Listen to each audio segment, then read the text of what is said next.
Campfire Girl *****. E-text prepared by Roger Frank and the Project Gutenberg online distributed proofreading team. http://www.pgdp.net. How Ethel Hollister Became a Campfire Girl. By Irene Elliott Benson. Chicago M. A. Donahue and Company. Canoe and Campfire Series. 4 books of woodcraft and adventure in the forest and on the water that every Boy Scout should have in his library. By St. George Rathborne.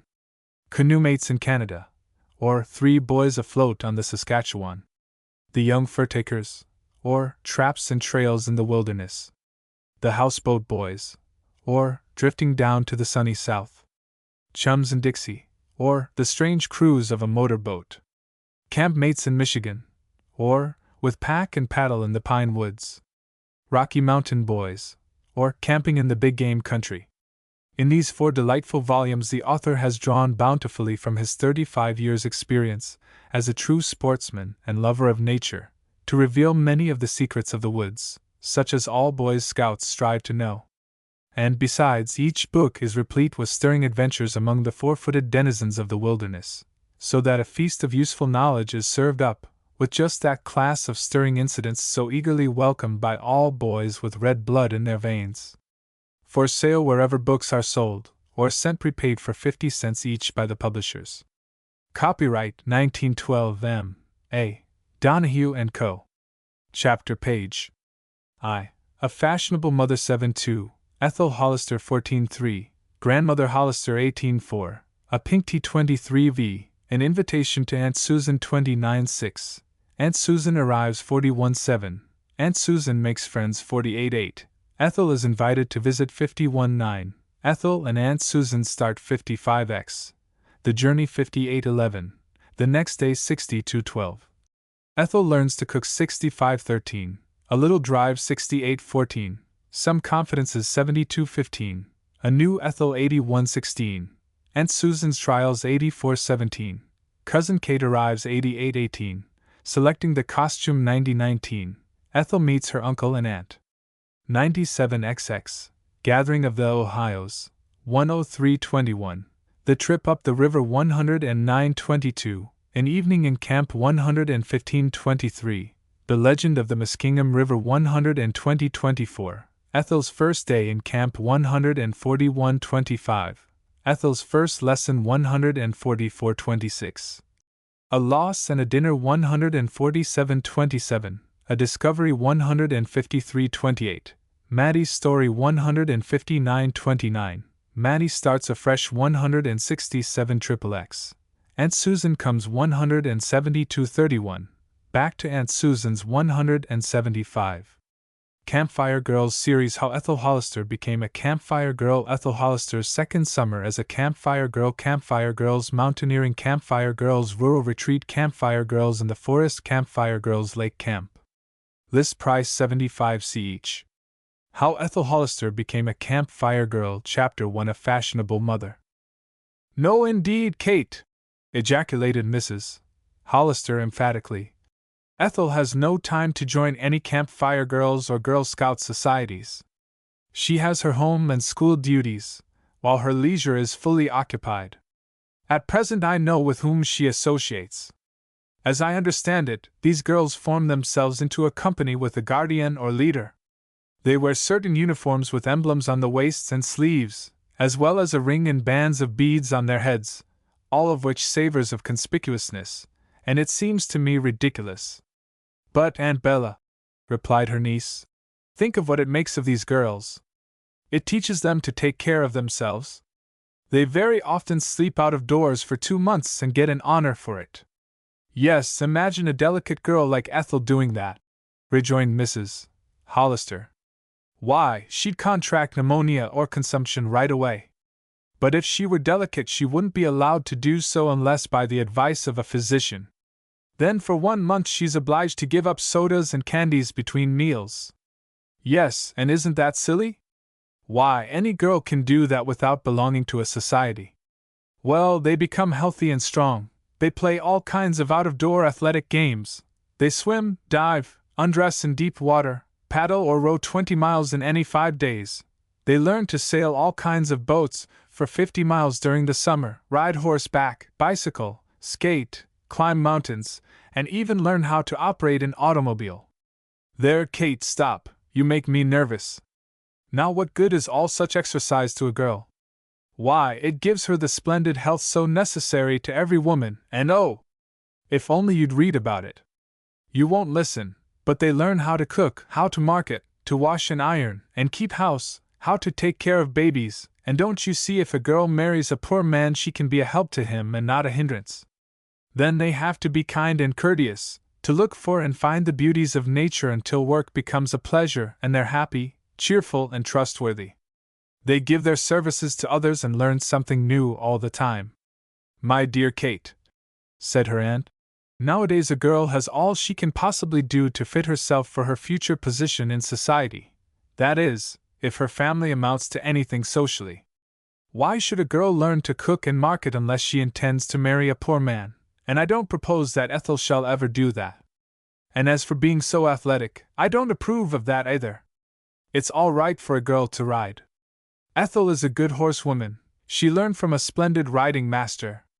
She plays tennis, golf, and can swim, so you see she has nearly all the requirements of Campfire girls. Oh, Aunt Bella, she has hardly any. Why, look at the Boy Scout movement, how marvelous it is and how it has grown. It has become an institution, and in England, when several Boy Scouts while camping out were drowned, the government, think of it, sent out a gunboat, sent it up the Thames to bring their bodies back to London. Think of the national recognition. Why, it's spreading so that every boy will become a scout before long. And the good that they do no one knows. Well, my dear, said the elder lady, you are an enthusiast, and naturally, as you are a captain or guardian, as they call it, your sympathies are all with the organization. But to me it's like marching with the suffragettes. It belongs to the women who favor women's rights, but not for a girl like Ethel. But you certainly approve of the Scout movement, don't you? Why, boys are joining from every rank of life. Ah, my dear, broke in Mrs. Hollister, that's the great trouble. They are from every rank, and that's why I object. Had I a son, I should not care to have him become interested in it, and for a girl like Ethel to rub shoulders with Tom, Dick, and Harry, it's simply not to be thought of. No, when she marries, I trust it will be to a man who can afford to give her enough servants to do the work, a chauffeur to run her automobile, and a captain to sail her yacht. I hope she'll have a competent cook to bake her breads and prepare the soups, roasts, salads, and make preserves. I should feel very badly if she had to wash and iron, wipe her floors, or do any menial work. Were such a thing to happen, I hope I shall not live to see it, that's all. No, kindly drop the subject. Ethel is but 16. She'll have all she can do to finish at Madame La Rue's by the time she's 18. You know how hard your Uncle Archie works to obtain the money to pay for Ethel's education, and how I manage to keep up appearances on so little. It's all for Ethel. It means everything for her future. She must have the best associates, and when she graduates go with the fashionable set. We are very poor, and she must marry well and have her own establishment. All of this camp girl business would be of no earthly benefit to her. It's only a fad, and I believe not only that, but the Scout movement will die a natural death after a while. Young people must have some way to work off their superfluous energy. These societies help them to do so. Now remember, Kate, you have a fairly well-to-do father, and you need not worry over your future. Not so poor Ethel. That I have to look out for. Please do not refer to this subject again, especially before her. I mean it and shall resent it if you do. I'm sure you'll respect my wishes in the matter. Of course I shall, Aunt Bella, replied Kate. But were you to more thoroughly understand this new movement, I'm sure you'd view it differently and change your mind. The Boy Scouts have done so much good, and now this Campfire girl is going to be such an improvement over the ordinary girl.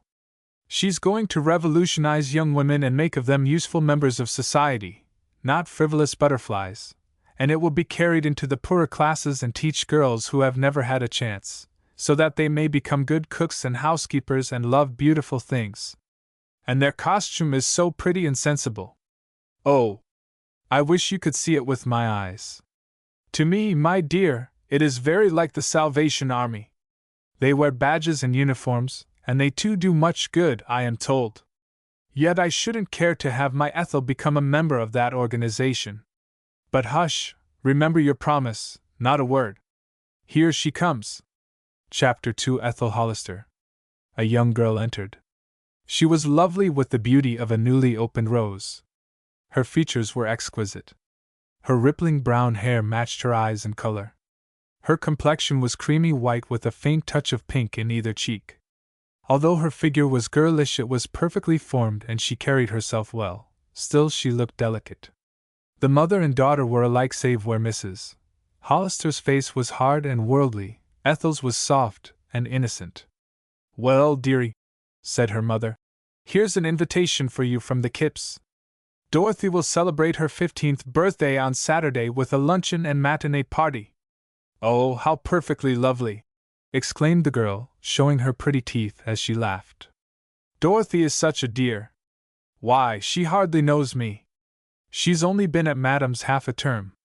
Never underrate yourself, Ethel, spoke up Mrs. Hollister. Remember that you belong to one of New York's oldest families. Although you have but little money, people are sure to seek you not only for your family name but because you are an acquisition to any society.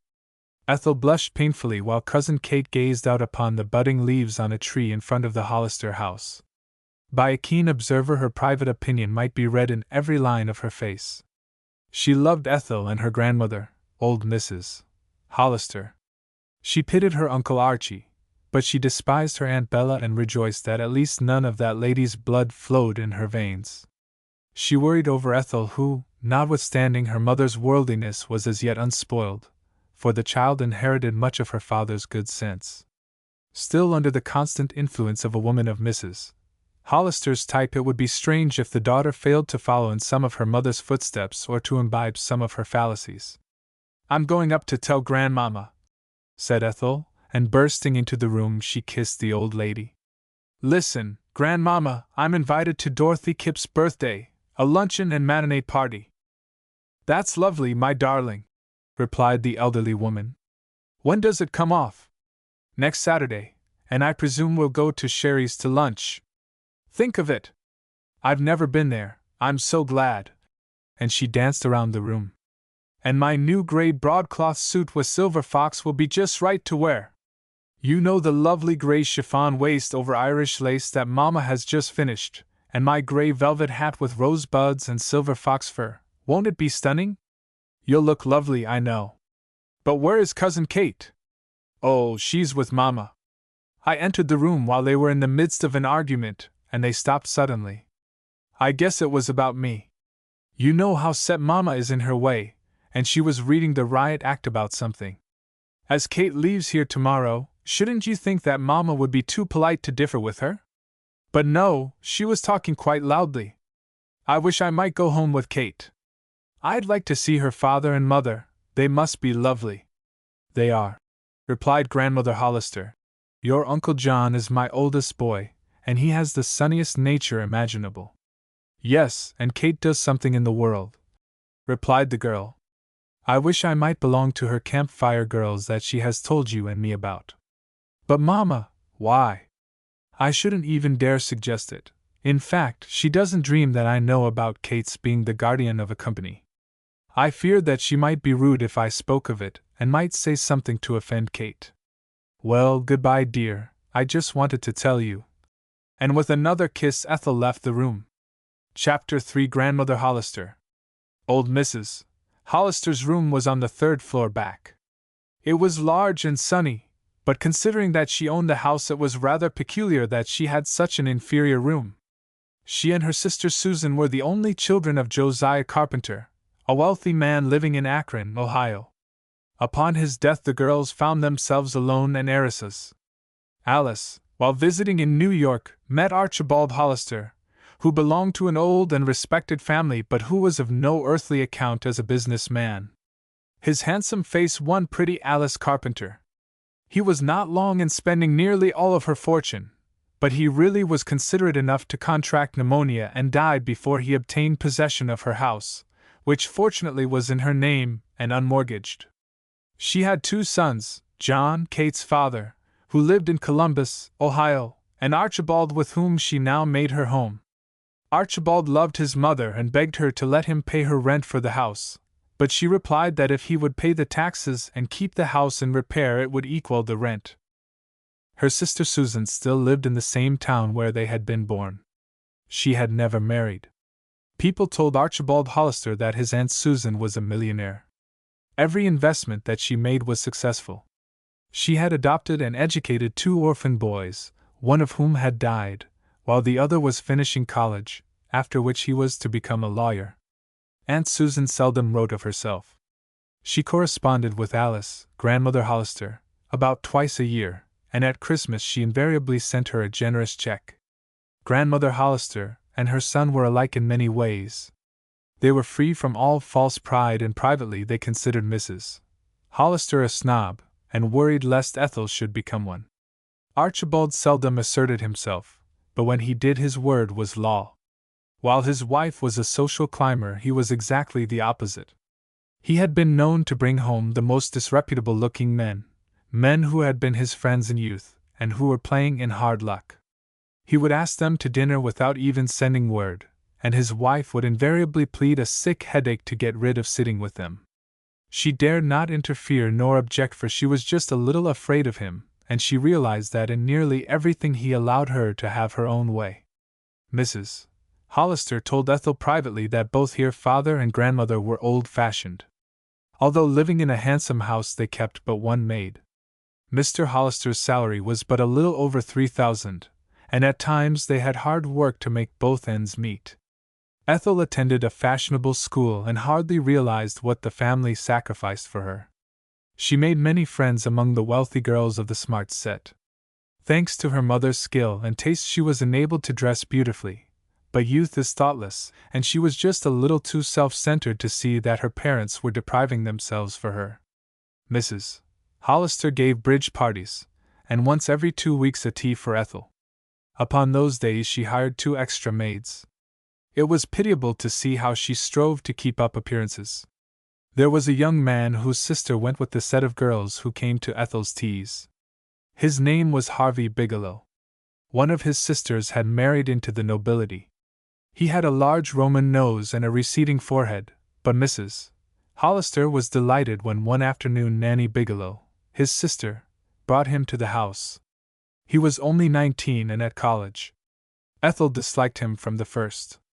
"Why, dear, why are you so rude to Mr. Bigelow? He's a gentleman," said Mrs. Hollister. "Yes, Mamma, but I simply cannot endure him," replied the girl.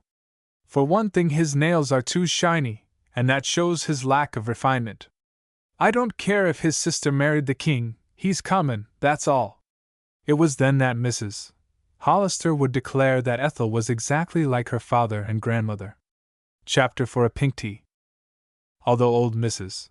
Hollister owned the house and nearly all of the handsome antique furniture, Mrs.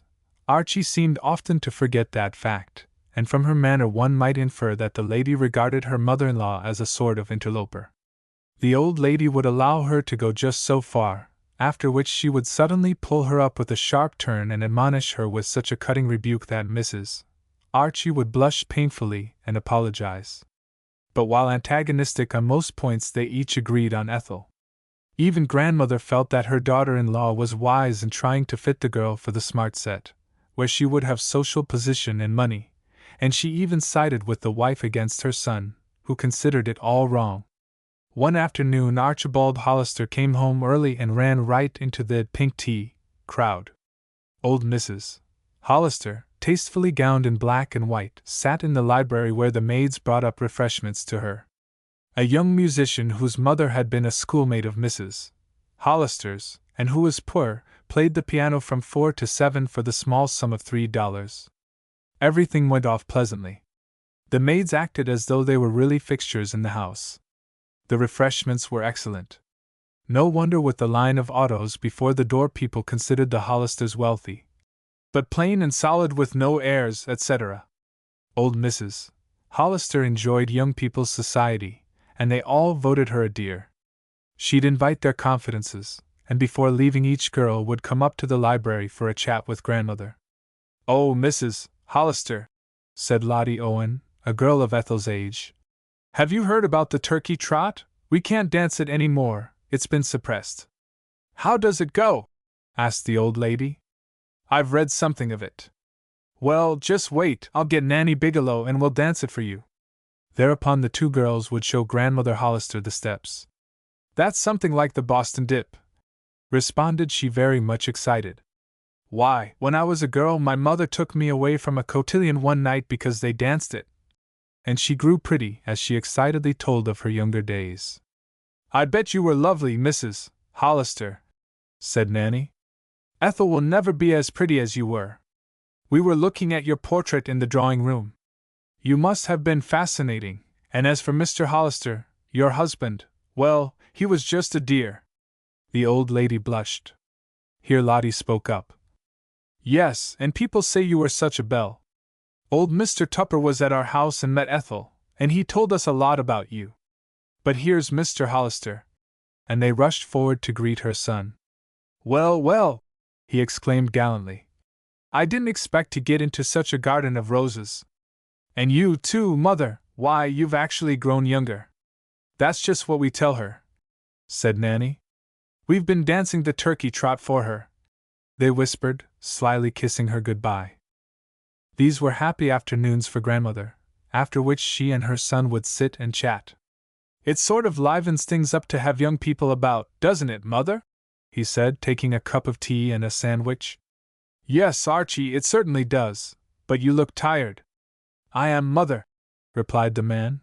"I wish Ethel was finished with her school and happily married. This strain is telling on me, and I suppose poor Bella suffers from it even as I do. It's too bad, Archie. I don't like this sailing under false colors. People imagine Ethel a wealthy girl. Probably they think she'll inherit my money. Of course, they never dream that I'm penniless and that you have a salary of only 3,000 a year. But so long as we keep out of debt, I don't know as we are doing wrong." "Has Kate gone?" he asked. "Yes, she left this morning. Bella took her to the train. She's gone to visit her mother's people in Tarrytown. Kate's a nice girl. She's a sensible girl. I only hope that Ethel will grow into as good a woman as Kate Hollister," said Archibald. "You see, Kate has a new fad," began Grandmother. "Not a fad either. Its purpose is too earnest to call it that. She is the head of a company of girls called Campfire Girls. They are something like the Boy Scout organization. The object is to make girls healthy. It gives them knowledge. It causes them to work and learn to love it. It makes them trustworthy. They begin to search for beauty in nature, and they're perfectly happy. I remember that much, but the sum and substance of it is that it teaches a girl everything that is useful. Kate is the guardian of one Campfire section. They meet weekly, and from what she tells me it must be a great thing. Kate spoke of it to Bella, but she ridiculed it and forbade her to speak of it to Ethel. She declares it is like the Salvation Army, etc., and Kate promised not to. I think she had hoped to secure Ethel for one of the girls next summer." "Well, there's no need of us trying to oppose Bella," said her son. "She is determined that Ethel shall make a brilliant match, and in her eyes this would be a waste of time. No, Mother, the best thing for you and me to do is to travel along the lines of the least resistance. Come, dinner is ready. I'll help you down." Chapter 5: An Invitation to Aunt Susan. One afternoon Mrs. Hollister called Ethel into her room. After closing the door she said, "Ethel, I have written to your father's Aunt Susan, who lives in Akron, to come here and make us a visit. You know she's Grandmother's only sister, and I think it will do them both good to see each other. Grandmother is delighted, and I expect that Aunt Susan will accept." And Mrs. Hollister calmly drew on her gloves. Now, as her mother was not in the habit of considering her grandmother's comfort, and as the two women were seldom of one accord, Ethel looked at her furtively and with a puzzled expression of countenance, but that lady acted not the least embarrassed. It seemed strange to Ethel that all at once she should wish to cheer up her mother-in-law by inviting her country sister to visit them, but the girl simply said, "That's lovely, Mama," and went up to her room to study. Although she disliked to credit her mother with such artifices, she finally hit upon a solution of the object of the invitation. It must be that it was Aunt Susan's money she was after, and why? Suddenly it all came to the girl. It was to get Aunt Susan to like her, Ethel, her grandniece, and make her her heiress, if not to all at least to a part of her fortune. Ethel sat and gazed at the pretty room in which Mrs. Hollister had spent so much time decorating and making attractive. In her heart there was a desire to denounce her mother. Then, when she realized that it was all being done to benefit herself, she could feel nothing but pity for the woman whose one thought in life was for her daughter. She thought, "She will even tell people that I am Aunt Susan's heiress, and I must sit by and know that it is untrue. Everything is untrue in this house. Oh, how I wish I could get away from it all!" But to her grandmother she told her suspicions. "Never mind, my lamb," said the old lady. "I know Susan well enough to say that she will love you for yourself, and probably she does intend to leave you and Kate half of her fortune at least. If it serves to help your mother socially, why Susan wouldn't care, she'd only laugh. Susan's very keen and sharp, my child. No one can make her do what she doesn't care to. Now don't you worry over anything. When she comes just be kind and polite to her and help make her visit pleasant. But, Grandmama, I should die of mortification if she even conceived the idea that Mother had that in her mind when she asked her here for a visit. Oh, I couldn't endure it. Please never let her know what I suspect. Will you promise, or I cannot look into her face? Your Aunt Susan shall never suspect such a thing from me." "I promise," replied Grandmama Hollister. "I am only too glad to see her once more. I could almost forgive your mother for any duplicity in it so long as she can come, for Susan and I are growing old, and it will not be many years before one of us goes. But, Ethel, don't expect to see any style. Aunt Susan is a plain country woman. It may be a trial for you to have to go out with her." "Oh, never, if she's like you, Grandmother," said the girl, kissing her. "And she is your own sister. She must be like you. But there's Nanny Bigelow and Grace McAllister. I wonder what they want." "Hello? Ethel," called two young voices. "We're coming up. Your mother said we might." "All right, girls, I'm in Grandmamma's room," replied Ethel. "Come in here."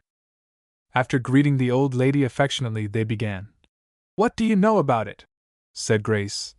"Here Dorothy Kipp has joined a new society called the Campfire Girls, and from the first day of vacation, May 15th, until October she's going to live in the woods and camp out." "Yes," broke in Nanny Bigelow. "I'm just crazy to belong, but Mama won't let me because she heard that two of the girls who are to be in the company live in the Bronx in a small flat and go to public school. But Connie Westcott's aunt is to be the head or guardian, and these girls are in her Sunday school class. She likes them and insists upon their becoming members. Isn't it ridiculous, Mrs. Hollister, that just because these girls are poor they're not considered fit to associate with us by some others, and I mean mine? As if I was half as good as they. Why, my great-grandfather was a shoemaker. Papa told me all about it, and he was a dandy good shoemaker too, but Mother gets furious when I refer to it." And Nanny threw herself in a chair before the open fire that Grandmother Hollister always kept lighted save in warm weather. "I know my mother wouldn't let me join," said Ethel. "Why, Kate Hollister is the guardian of a company in Columbus, Ohio, and Mother wouldn't allow her to speak of it even. She says it's like the Salvation Army, and such ridiculous nonsense. Oh dear! All the mothers are alike, I'm afraid. We'll never have real fun until after we're married or become old maids." Just then they were interrupted by the arrival of Connie Westcott, Dorothy Kipp, and 2 or 3 more of Ethel's young friends, to whom they explained the subject under discussion. "Well, my mother will let me join," said Connie. "And Dorothy's has allowed her." "Yes," broke in Dorothy. "I was sure Mother would allow me to if Miss Westcott was to be the guardian. It must be a fine organization," said Mrs. Hollister, knitting steadily with the yellow lace falling over her still pretty hands. "I wish we had known of something like that in my young day.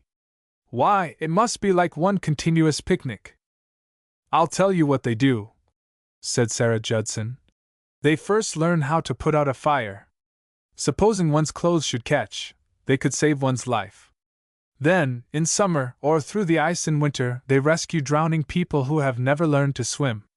They know what to do for an open cut, for fainting, how to bandage and use surgeon's plaster. They can cook at least 2 meals, mend stockings, sew, etc., and keep oneself free from colds and illness. They sleep in the open, and my! What fine health it gives a girl, and it makes a perfect athlete of her. She can cook and bake, market, and know just how to choose meats and vegetables. She can become a fine housekeeper as well, and learn how to make lovely gardens. Why, I'll bring you a book, Mrs. Hollister. I couldn't begin to tell you how wonderful it is. If a girl lives up to all the rules and can learn everything that is taught, she's a wonder, that's all. So I hope someday Ethel can join, even if later. Oh, I'll never be allowed to join, girls. I'm to be a parlor ornament. And Ethel's eyes filled with tears. Never mind, said Constance White. How desolate the home furnishings would be without lovely bric-a-brac. Yes, replied Grandmother Hollister. Whatever position a girl occupies, if she fills it creditably, she will have done her duty. I know that Ethel will be the head of a large and magnificent establishment, said Nanny Bigelow. She's just the style of a girl.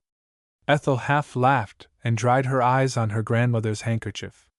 I don't care, she faltered. Think of living out in a camp and sitting around the fire telling stories.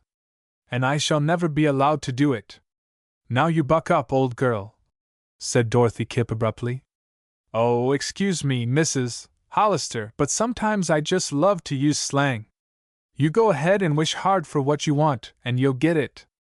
I always do. Say, don't you know that you can influence others to think exactly as you do? By wishing with all your might you can will it to be done. Everyone laughed. Dorothy was an odd, roly-poly pretty girl of 15. She was the only sister, an idol of 4 brothers whom she copied in every way. The newest slang was invariably on her tongue, and the family laughed at and petted her. In their eyes everything she did was perfect. She was a general favorite at school, but Madame LaRue declared that she would never become a perfect lady while her brothers lived at home. But she was kind-hearted and generous. Mrs. Hollister, Sr., liked her immensely. She always called her Grandma. Do you know what I'm going in for? She asked of the old lady. Well, I'll tell you, it's babies. Everyone laughed. You needn't laugh. Next year I'm going to take all of my spending money excepting $10 and hire 2 rooms and a kitchenette. Dad gives me $60 per. I'm going to take $35 for rent, and the boys will help me furnish. Then I'm going to beg my friends for contributions and open a day nursery. Of course, I'll have to get a woman for $15 a month to take care of the babies, and the mothers can pay 4 cents a day for each child. Why, Dorothy Kipp, exclaimed the girls. You couldn't get any servant for $15 a month. I can, and don't you forget it. Old Susan Connor, who used to be my brother Tom's nurse, has offered to come for $15. She likes me and she's willing to help me in this charity. We've talked it all over. Susan is some class now and has her 2-room and bath apartment. She's old and hasn't much to do, and she has enough to live on, so she's offered to come, and I'm going to spend just $10 on myself each month in place of $60 for candy and soda and such nonsense. No one knows of it but Susan and I. I'm going to beg for oatmeal and rice and bread of the grocers with whom we've traded for years, and if they refuse I'll influence Mother to leave them. Then I think Dad will help me out on milk and anything needed. I'll confide in him. That's a fine and magnificent idea, Dorothy, said Mrs. Hollister, and you'll become a public benefactor. Well, you see, Mrs. Hollister, I like the little kids, and I've seen such pitiful faces on some where the sisters have had to take care of them while the mothers worked. So I made up my mind I could take 10 little ones anyway. Then the mother's 4 cents will be 40 cents a day. That will pay for some of the food. Oh, I'm going to become a beggar and ask every friend to help me. Maybe it will fail, but I can try. The boys will give, I'm sure. Yes, Dorothy, and I bet you'll succeed, said the girls.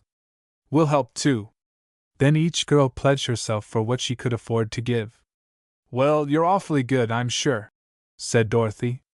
"I never dreamed you'd all come forward. You're certainly sports, every one of you, and I'm obliged more than I can tell you." "Who knows," said Grandmother Hollister, "but when you're grown up, you'll have a large house, and it may be called the Kip Day Nursery, and each of you girls here may be lady managers. They all grow from small beginnings. And Dorothy, you may put me down for $10, said Mrs. Hollister. "Oh, say, you're a thoroughbred, you are," and the girl kissed her impulsively several times. Now Grandmother Hollister had been saving that particular 10 for a new lace scarf.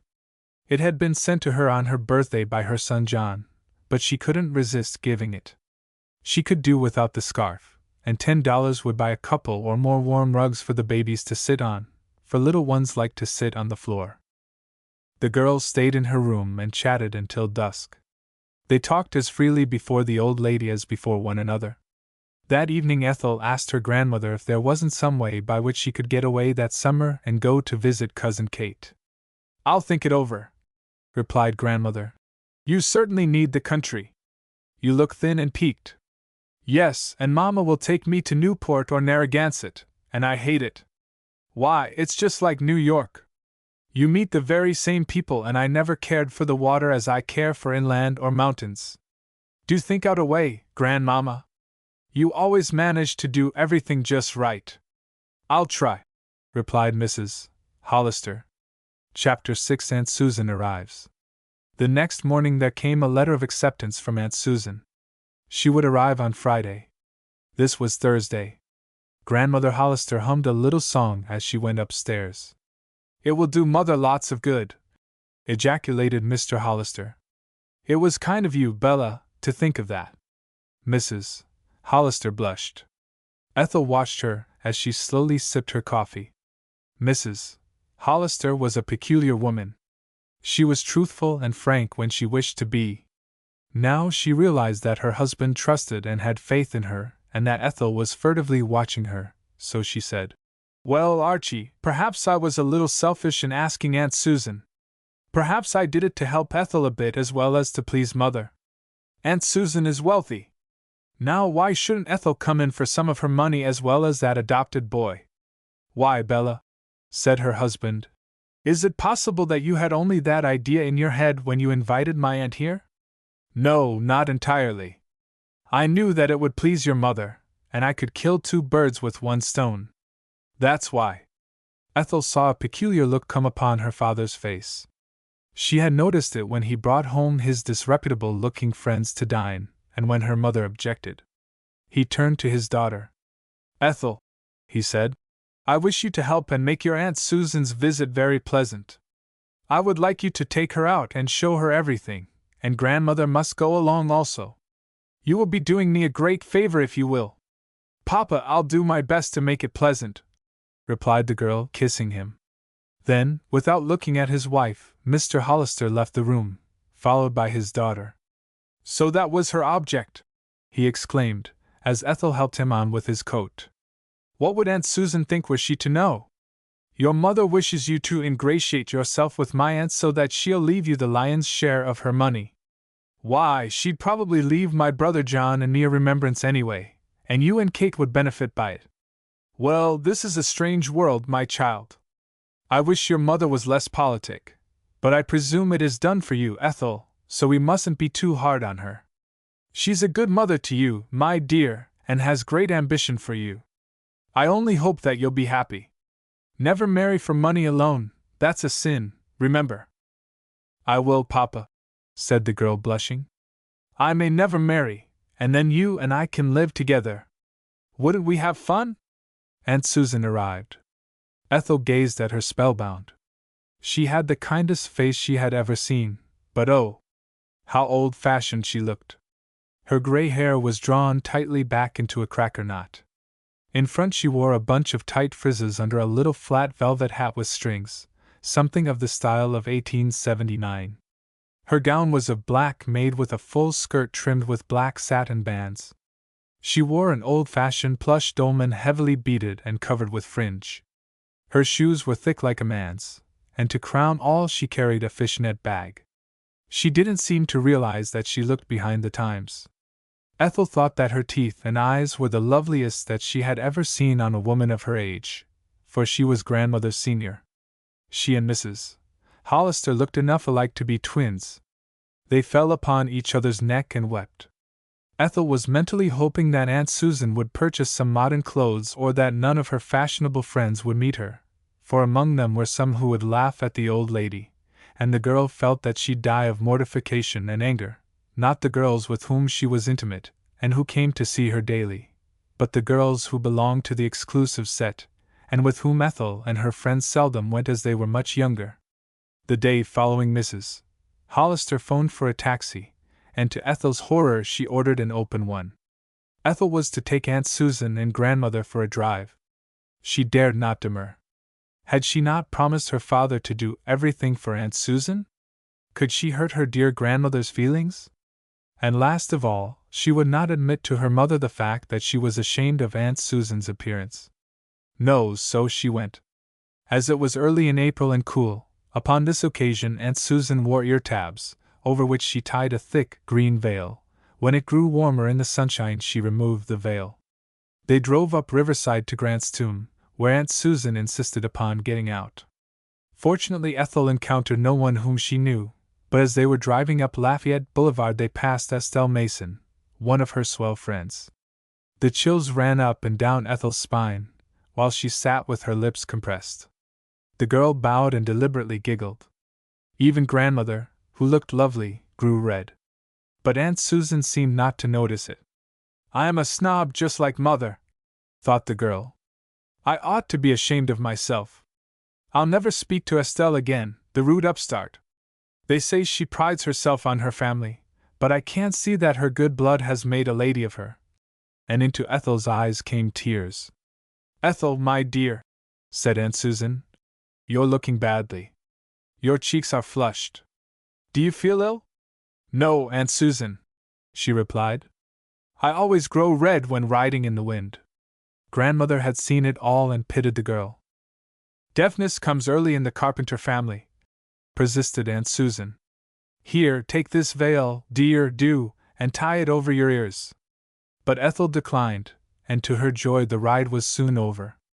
In the privacy of her room Grandmother Hollister confided to Ethel that really Aunt Susan ought to dress differently.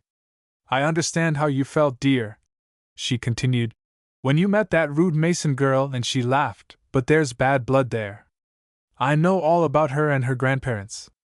My dear child, her grandmother used to be a waitress way out west where her grandfather owned mines, and he boarded at the house where she worked, fell in love and married her. Probably there's where she gets her rudeness." "Why, grandmother, how did you know that?" asked Ethel. "There's little I don't know about the fine old New York families, my dear. Remember I married into one and I heard a great deal." After that Ethel felt comforted. Chapter 7 Aunt Susan Makes Friends. In less than a week Mrs.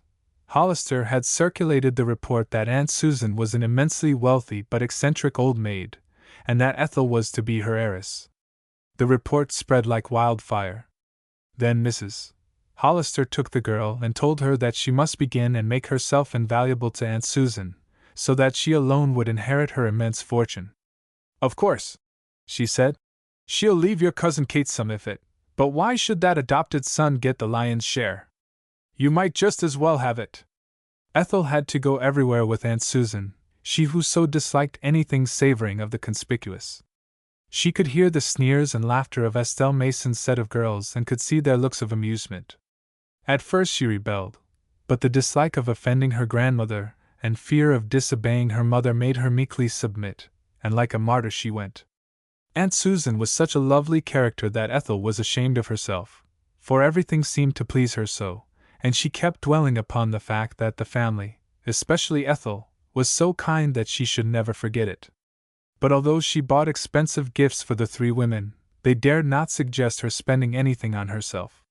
Something kept them from it, and told them that she might become offended and leave the house. Gradually the friends of the Hollisters came and fell in love with Aunt Susan. She was such a lady and had such charming manners. Besides, knowing her to be a wealthy woman, they accepted her with her peculiar gowns, even inviting her to teas, etc. And never did an old lady have such a fine visit. Harvey Bigelow was most attentive to her, Aunt Susan declaring him to be a likely fellow, and wondering why her niece Kate didn't fancy him. She spoke often of Thomas Harper, her adopted son and protégé. He was a fine lawyer, and was devoted to her. She received letters from him twice a week, from which she read extracts. Mrs. Hollister declared that he was crafty and after Aunt Susan's money, and it seemed to worry her not a little. She even started in to insinuate as much to the lady, who gazed at her peculiarly until grandmother took her alone one day and said, "If ever you expect to make Aunt Susan fond of Ethel, you are going to work the wrong way. She's very sharp, and if you speak ill of Thomas Harper you'll show your hand, I warn you. She'll do as she chooses and you can't compel her to do otherwise. She's fond of Ethel now for herself. I warn you, Bella, not to let your greediness make Susan know you as you are. I'd like her to keep the good opinion of you that she has at present." Mrs. Hollister knew that her mother-in-law spoke the truth and she said nothing, but left the room. Chapter 8. Ethel is invited to visit. One morning in May, as the last days of Aunt Susan's visit were drawing to a close, she said to Mrs. Hollister, "Bella, Ethel tells me that her vacation begins next week. Now I've been thinking it over. The child doesn't look strong. She needs country air. I don't mean your fashionable places, but where she can live out of doors in a simple gown, play games, and take long walks, etc. And now you've given me such a pleasant time that I'm going to invite her to go home with me. I'll wait for her school to close and we can start from here Saturday." Mrs. Hollister was overjoyed.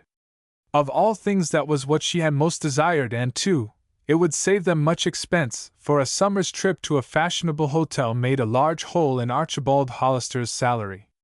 "Yes, indeed, Aunt Susan, she will be simply delighted to go," replied the lady. "I'll get her ready at once." "She'll need nothing new," called out Aunt Susan. "We're very plain people.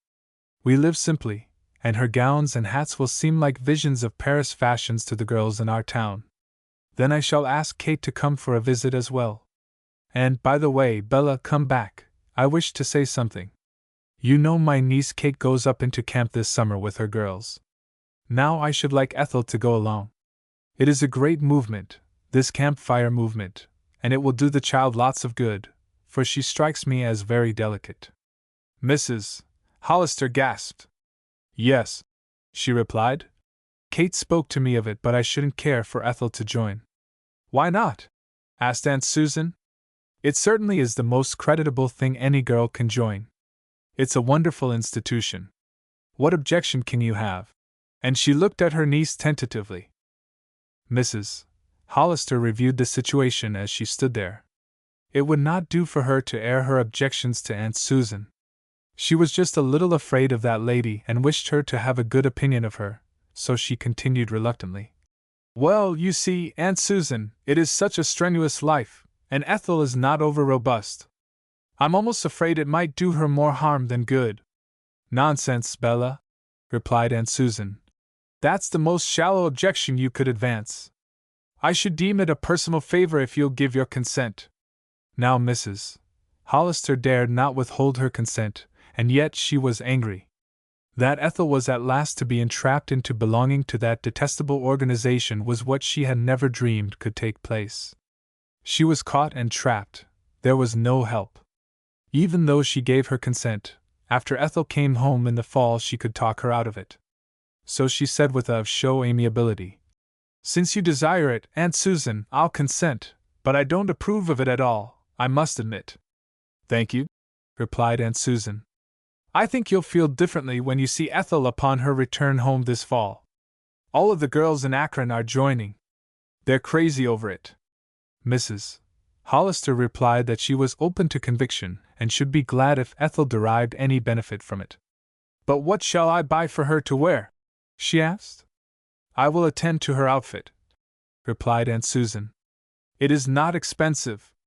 Chapter 9. Ethel and Aunt Susan start.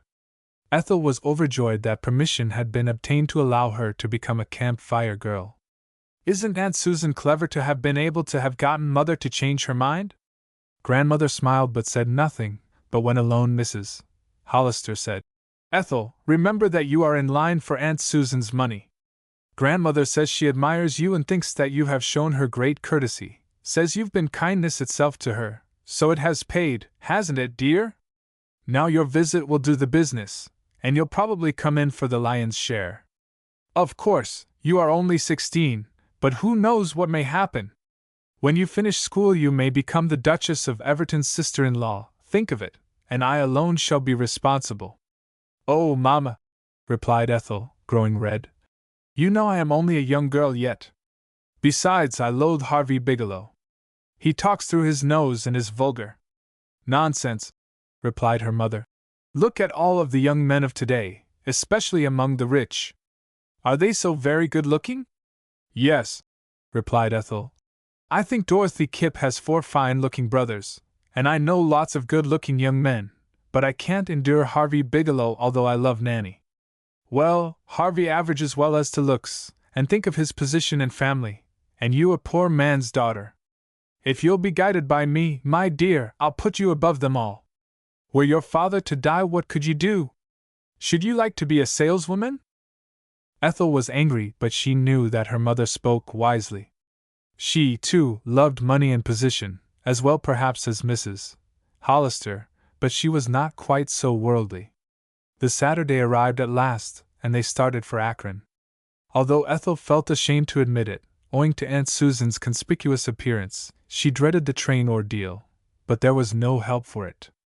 She did speak of it to her mother, who calmly surveyed her daughter and replied, Ethel, I fear you are a snob.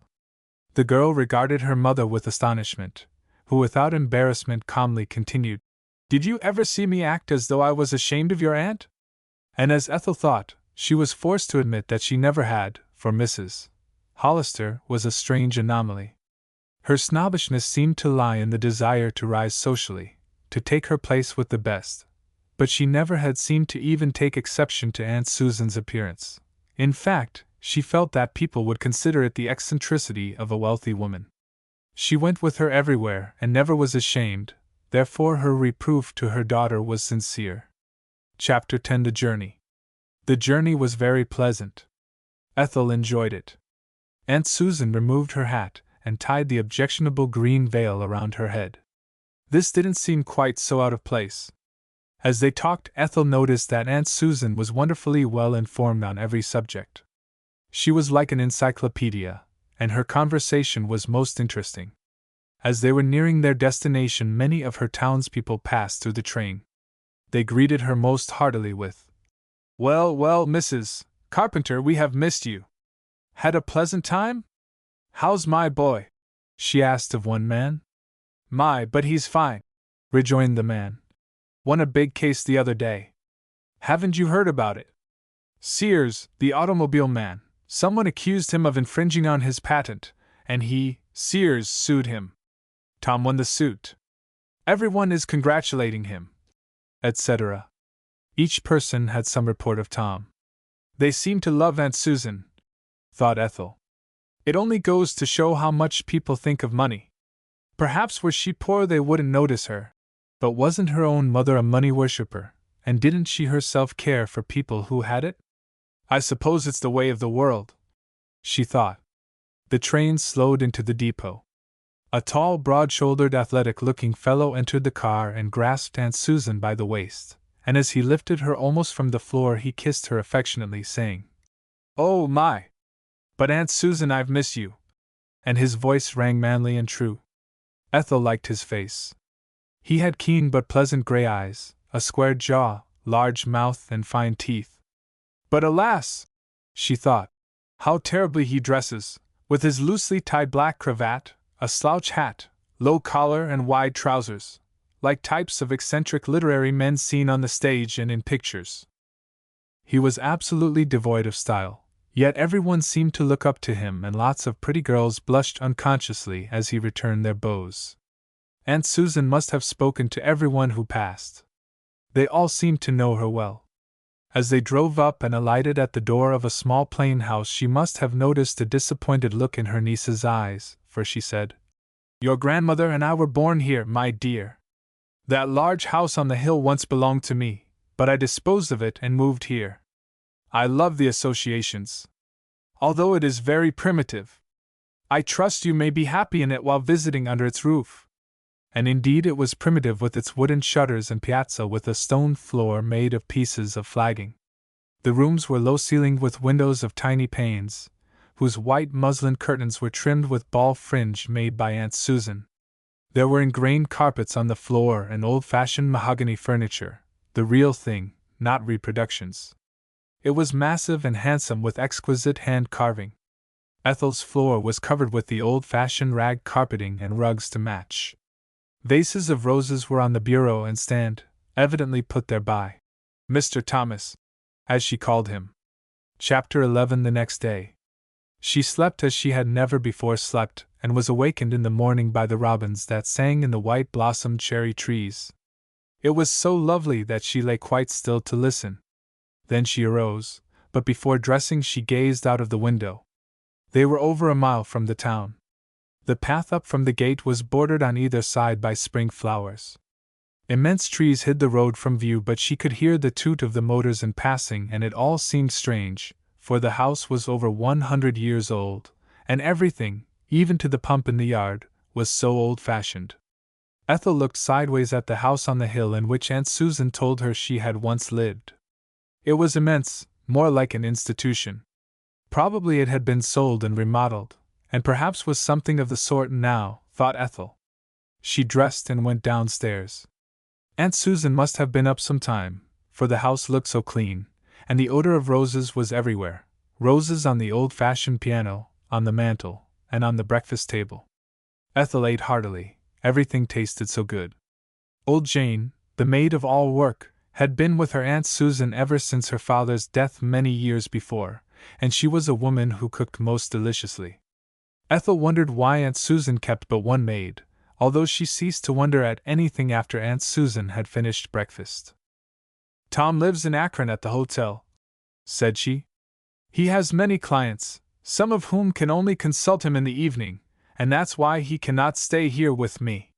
But until I left for New York," she continued, "I had the village school teacher for company. You see, although this place belongs to Akron, there are many children who cannot journey back and forth to school, so we have a little schoolhouse near. The teacher usually boards with me, and with Jane in the kitchen I am well protected." Ethel pondered. She had solved the mystery. Aunt Susan was a miser, of that there was no doubt. Imagine a woman of her immense wealth taking a boarder and living as she did. Ethel wondered if at night, when everyone was sound asleep, she counted her money as misers do, and perhaps it was on this very mahogany table that she emptied the bags before counting. What they had to eat was of the best, and she enjoyed the ham and eggs and freshly churned butter. After a while she started upstairs, but Aunt Susan was ahead of her. "Oh, Auntie, I wanted to make my own bed." "Well, dear, you may after today if you will. Jane is pretty old to go up and downstairs." The change was so complete that Ethel felt like a new girl. "I don't care if she is a miser," she thought. "She's just lovely and so like grandmother, and I'll have a happy time, I know." Chapter 12. Ethel learns to cook. Here is a page from her letter to her grandmother. "Oh, my dear grandmama, you don't know how happy I am, not being away from those I love, but things are so different. I get up early, and after breakfast I help Aunt Susan with the housework, for her maid is too old to go up and downstairs. I have learned to churn, to make butter and pot cheese as well. I dust, make my bed, and sweep my room. Don't let Mother see this. She may consider that I am doing a servant's work. I am invited everywhere and lovely people call, but that is because I am the niece of a wealthy woman. And yet people's love for Aunt Susan seems so genuine, not as though they were toadying to her for her money. And Grandmama, Mr. Tom, as I call him, Tom Harper, is the finest man I ever met. He is a man, not a man like Harvey Bigelow, mind you, and people respect him and look up to him. He comes here every other night. He has a buckboard, and on Sundays he takes me for long drives. Doesn't he love Aunt Susan, though? He told me that there never lived such a good and unselfish woman, and then he told me of all that she had done. His brother and he were left orphans without a penny. His father was a clergyman and his mother and Aunt Susan had been friends for years. In fact, he says, my mother had been one of Aunt Susan's pupils. I must have shown surprise, for he answered when I said what? Yes, before her father died she taught in the high school. Did you know it, Grandmama? Well, she did. She's awfully intelligent, and now I know the cause of it. Why, she's like a walking dictionary. Mr. Tom said that his father and mother died inside of a month, and he and his little brother Fred were left alone. Then brave Aunt Susan, who had loved his parents, came forward and legally adopted them. Think, Grandmama, but for her they might have had to go to the orphan asylum and wear blue gingham uniforms. Then Aunt Susan sent them each to college. Poor Fred contracted typhoid fever and died during his 3rd year. Mr. Tom and Aunt Susan say he was lovely, so gentle and sweet. It is sad to die so young, isn't it? But Mr. Tom graduated from college and studied law with ex-Judge Green, and if you will believe it, all of the judge's practice came to him at his death, Judge Green's death I mean, and he told me that he could never repay dear Aunt Susan for her goodness to him and to his brother. It was more than that of a mother, for they were not of her blood. I'll close now, for Mr. Tom has come to take me for a long drive. I hope the girls get in to see you often. What do they think of Mama's giving me permission to join Cousin Kate's Campfire Girls? Isn't it great? With love and lots of kisses to all, your affectionate grandchild, Ethel. Chapter 13. A Little Drive. That afternoon, when Tom took Ethel for a drive, he asked, "Do you see that large house on the hill?" "Yes," replied the girl. "It used to belong to Aunt Susan, didn't it?" "It did," replied the man, "and she presented it to the town of Akron for an asylum for partially insane people, men and women who have hallucinations only, so that by gentle and humane treatment they may be helped if not permanently cured, for she believes that many who might gain their reason are made hopelessly insane by ill usage. She not only gave the house and land, but she added to it a couple of wings, and she has created of it a most charming sanitarium. I'll take you there tomorrow. You see, Aunt Susan gave it out that if the prominent business men of Akron could raise $50,000 she would give 50 more, making the sum total of $100,000 as a fund for the future support of the asylum, and by George, said the young man, they raised it. So you see, so far as money is concerned they are independent. The capital is invested in bonds and stock, and the asylum is run with the dividends, and is well run, too. Aunt Susan is the head, the president, and at any moment she may surprise them and walk in. The patients are treated with courtesy and a great many are discharged cured, in fact, nearly all. It accommodates only 50 patients, 25 of each sex. There's a continuous waiting list, and it's seldom that one isn't greatly benefited after having gone there. No wonder Aunt Susan was beloved by the inhabitants, for Tom told Ethel that she was invariably the first to help anyone in distress. So she wasn't a miser, after all, thought the girl. She gives away everything in charity, and she saves her money to do so. Ethel couldn't fail to observe that Aunt Susan was growing fond of her, and her conscience smote her. She felt that she was a hypocrite. Even as she pondered, she held in her hand a letter received from her mother which advised her to be tactful and make herself agreeable and invaluable to the old lady, alter her gowns and make and trim her hats, etc. You're clever, and from helping me so you have become proficient and have acquired considerable knowledge of dressmaking. If she's miserly and won't buy new, my child, you can flatter her by remodeling her old gowns, etc. Then she'll grow to depend on you. She'll consider you a good manager and feel that her money will not be wasted by you. Then, when you marry, we'll go abroad to associate with peers and duchesses and members of the nobility. You'll feel that your period of imprisonment with Aunt Susan has brought forth fruit.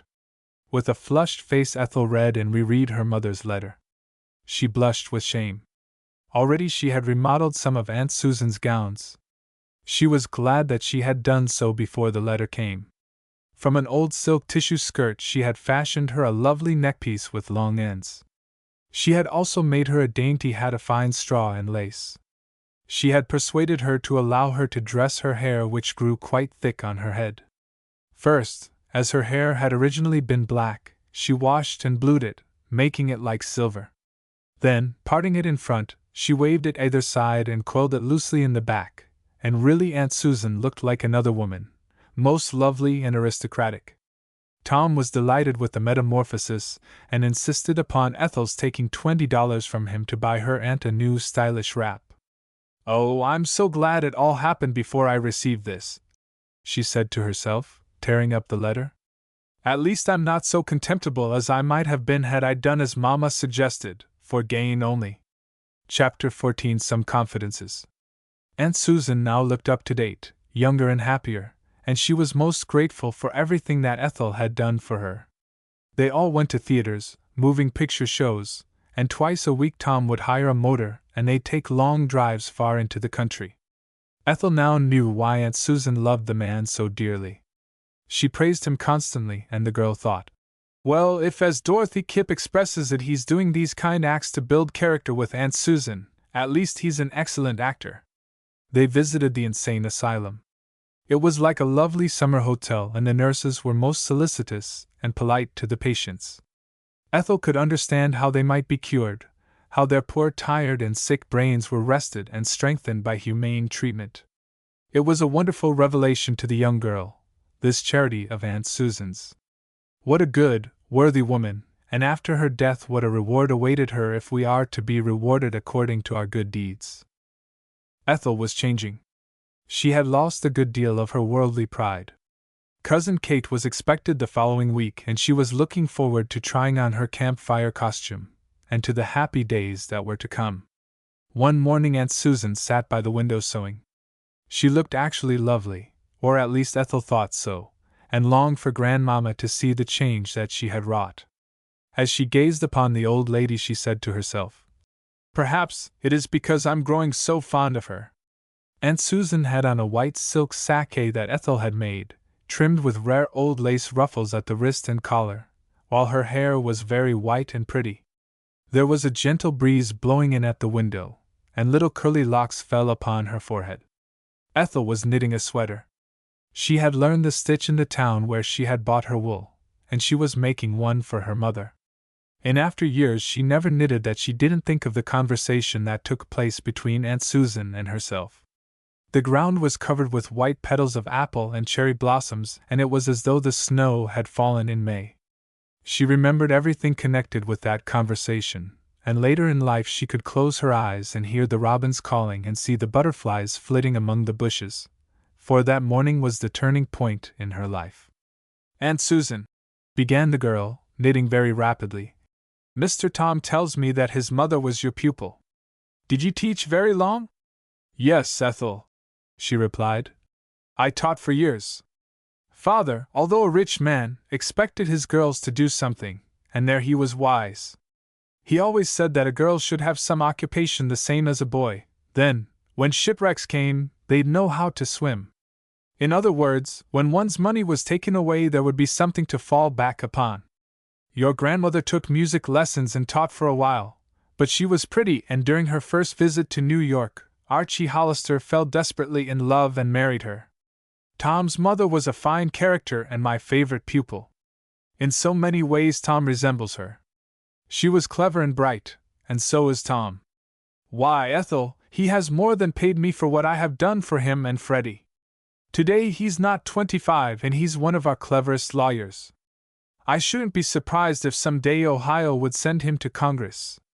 You know some of our cleverest men come from this state, presidents and statesmen," and Aunt Susan's cheeks grew pink with excitement. "And dear little Fred," she continued, "he was more like a baby. He sort of clung to me, but Ethel, they were like my own children, and you've no idea how happy they made me." "Aunt Susan," said Ethel, with her cheeks aflame, "don't think me impertinent, but you seem different from an old maid," laughed Aunt Susan. "That's what you dared not say."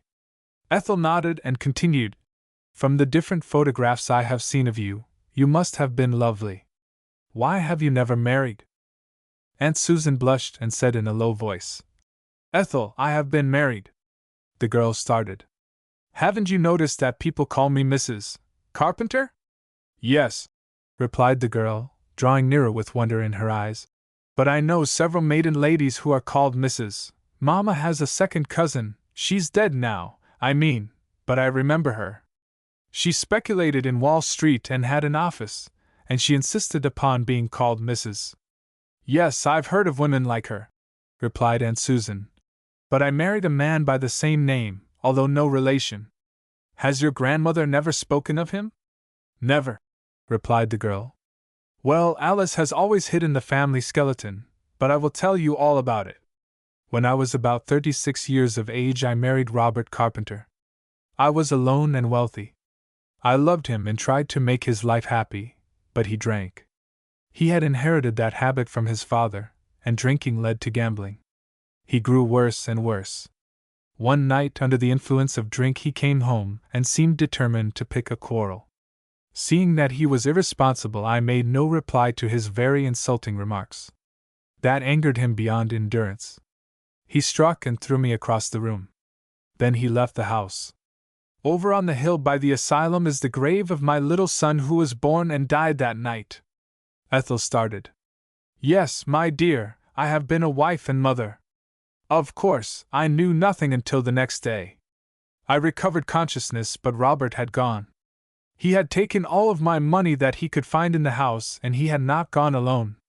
His companion was a disreputable woman from the town.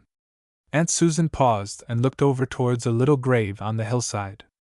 It seemed, she continued, as though God, who knew my sorrow at losing my little one, sent me my two dear boys, Tom and Fred. They came into my life when I most needed them and were my greatest comfort, for I was a lonely woman, my dear. One day I received a letter written in a strange hand saying that my husband was ill and not likely to live, that he wished for me to ask my forgiveness, and he begged me for God's sake to go to him. I went. He was in Detroit in a squalid boarding house. I was shocked at the change. I had not realized that a man could so lose his good looks as he had done. I took him to a clean place kept by a woman who had been highly recommended. Upon my arrival he wept bitterly and begged my pardon. Then I was glad that I had never divorced him as my friends had advised, for the poor man had been deserted by his companion when the money had gone. He had kept on sinking lower and lower, ashamed to appeal to me until when what he thought to be his last illness came upon him he sent for me to ask my forgiveness. Did you give it? Asked the girl. Yes, Ethel, I did, and I gave it freely, because for the year past he had been stone blind. I was so glad that I could cheer him up and make the few remaining days of his life livable. Did you ask him of his companion? Asked Ethel. No, he never spoke of her, nor did I. Had he wished to have told me, he would have done so. Robert had many lovable traits, yes, many noble traits, but it was drink that ruined him. He was not mercenary. I had money, but until he began to drink he was too proud to take it from me. He was truly fond of me and would have married me had I been poor, but of course after he had started the downward course he lost his pride. Well, I joined him in Detroit and stayed until after he died. His sight never returned, but I read to him and cheered him up, and I had the satisfaction of knowing that I made the last part of his life happier. That's all, my dear. It is almost too sad to tell to a young girl. Ethel sat and gazed upon her, the woman who had shown such mercy to a brute, a wife deserted by her husband, a mother never able to feel the hand of her little child upon her cheek, a woman whose life had been spent in helping others, with no thought of self. The tears came into the girl's eyes. She seemed to behold a bright halo about Aunt Susan's head, and it filled her with awe. Suddenly she saw herself as she really was, the daughter of a selfish, mercenary mother, whose sole ambition was for her future position in life. And this was her mission, to visit this noble woman with a view to ingratiating herself and becoming her heiress, to make her think she loved her, to make herself indispensable to her. Yes, those were her mother's words. She had destroyed the letter lest it should be seen, but she knew it by heart. The young girl saw it all. Her lips quivered and she felt so utterly unworthy that she fell on her knees and buried her face in Aunt Susan's lap, sobbing bitterly. Chapter 15. A New Ethel. Oh, Aunt Susan, you don't understand, and I am afraid to tell you, but I am such a wicked girl, such a hypocrite, and so unworthy of your relationship and love. I am a cheater and a waster. My life is all lies and sham. It always has been lies and sham. I wish to tell you everything so that you may see me as I am. I came here to get into your good graces, to win your love that thereby I might gain your fortune and marry into one of our old families, a man of great social prominence, and I've been trying to make you like me and make myself necessary to you. I've tried to give you the impression that I was clever so that in case you wished to make me your heiress you would not hesitate for fear that I might be extravagant and a spendthrift. I can't tell you how bad I am. I've been ashamed of being seen with you on account of the queer way you dressed. I'm not fit to put my head in your lap. No, I'm not fit to stay under your roof any longer. And Ethel's sobs were pitiful to hear. She became hysterical. Then Aunt Susan took her in her arms. Child, she began, don't cry. You have told me nothing new. I understood from the first why you came home with me. You have many noble traits of character. Your grandmother and I thought that under different influences you might become a splendid woman. It was she who suggested my inviting you.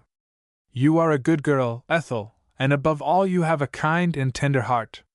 You are a carpenter in spite of your mother, and anyone bearing my father's name cannot go far from right. You have shown that this morning.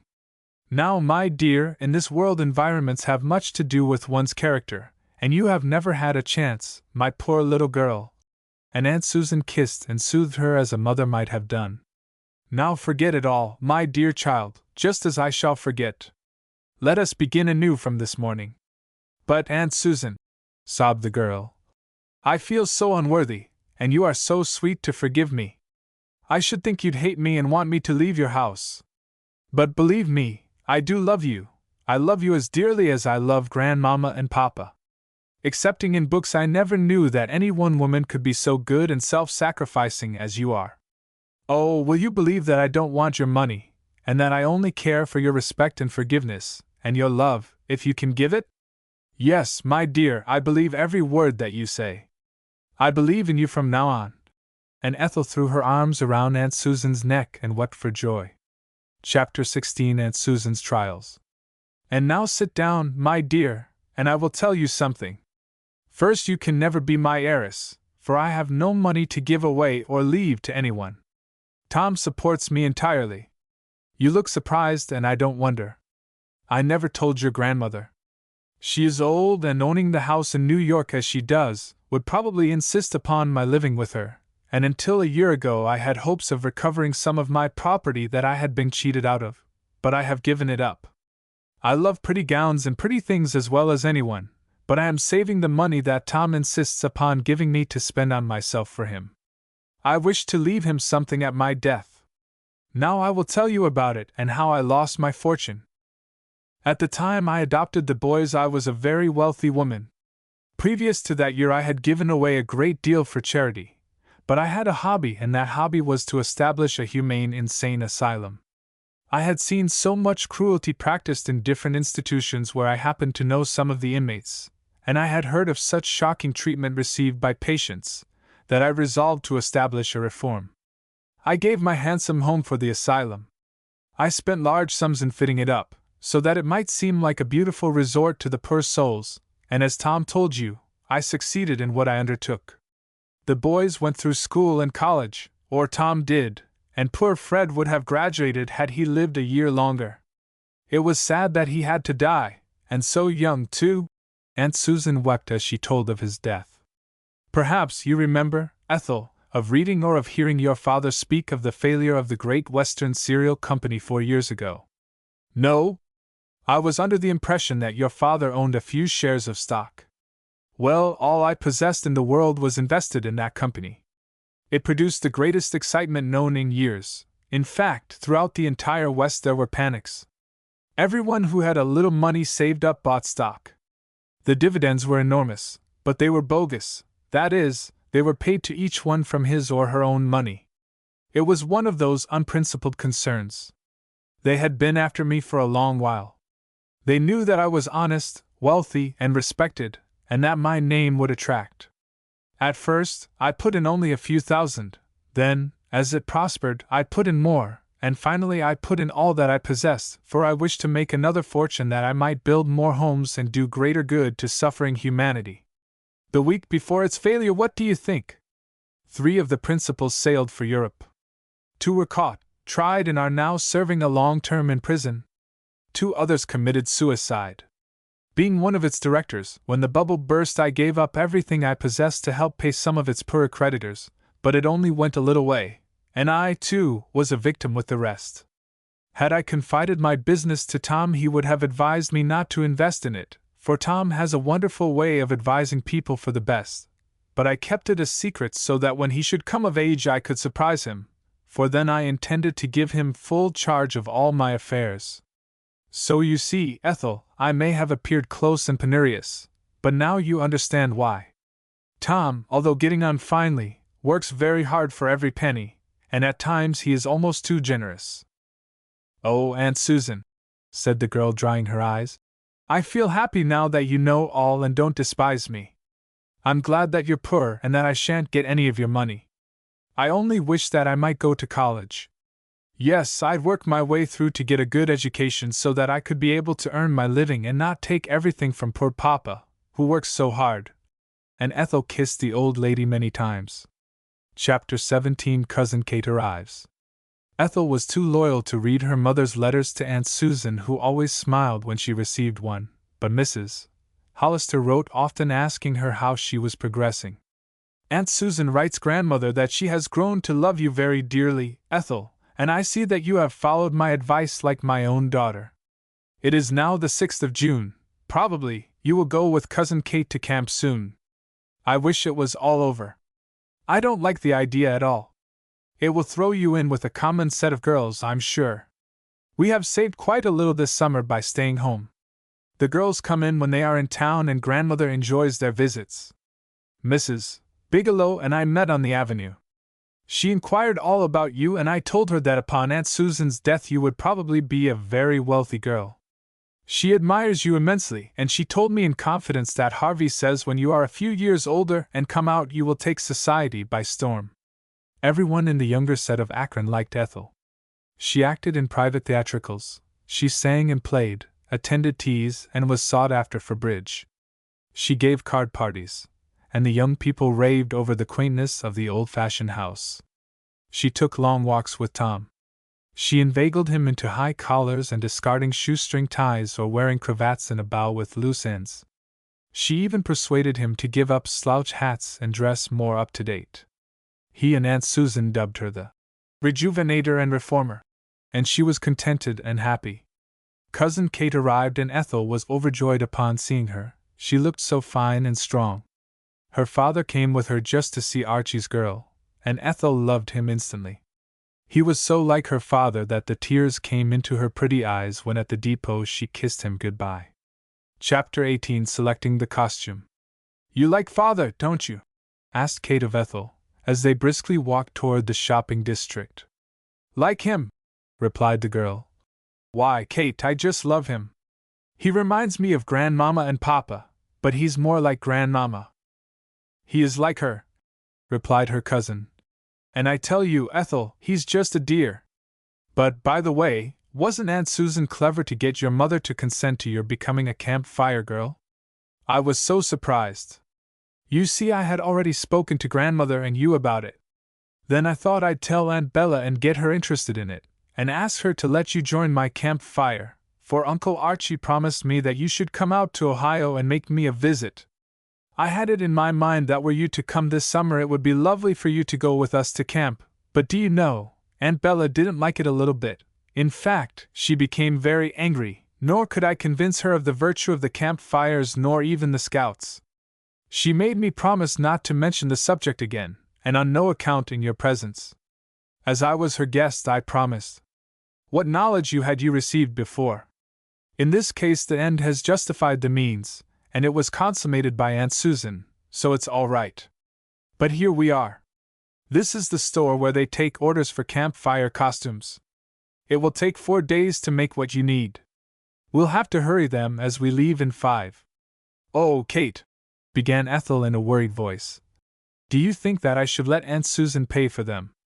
She was awfully generous to offer, But when I accepted, I thought that she was wealthy, you know, and now it's different. I really feel as though I should not accept. Do you wish my advice? Answered Kate. You accept them. Why, you might offend her by refusing. It's her pleasure to start you in this good work. She obtained your mother's consent, and she wishes to present you with an outfit. Oh, no, it would not do to even demur. Besides, they are very inexpensive. If you wish, the ceremonial gown of khaki color you may buy yourself. It can be purchased by the yard, and it's of Galatea, which is cheap. You are clever with your needle, and you can embroider it with beads and shells. You can also make the leather trimming in no time, and there's your costume complete. But let her pay for the other. So come in and be measured. The girls selected a blue cloth skirt with pockets. The skirt buttoned all the way up and down the front and back. They selected 2 blouses, serge and Galatea, each matching the skirt. The waists were cut open in the neck. They also ordered a pair of blue serge bloomers to be used in camping or hiking. These with a hat completed the purchase. The hat was of blue cloth with a silver gray W on a dark blue background.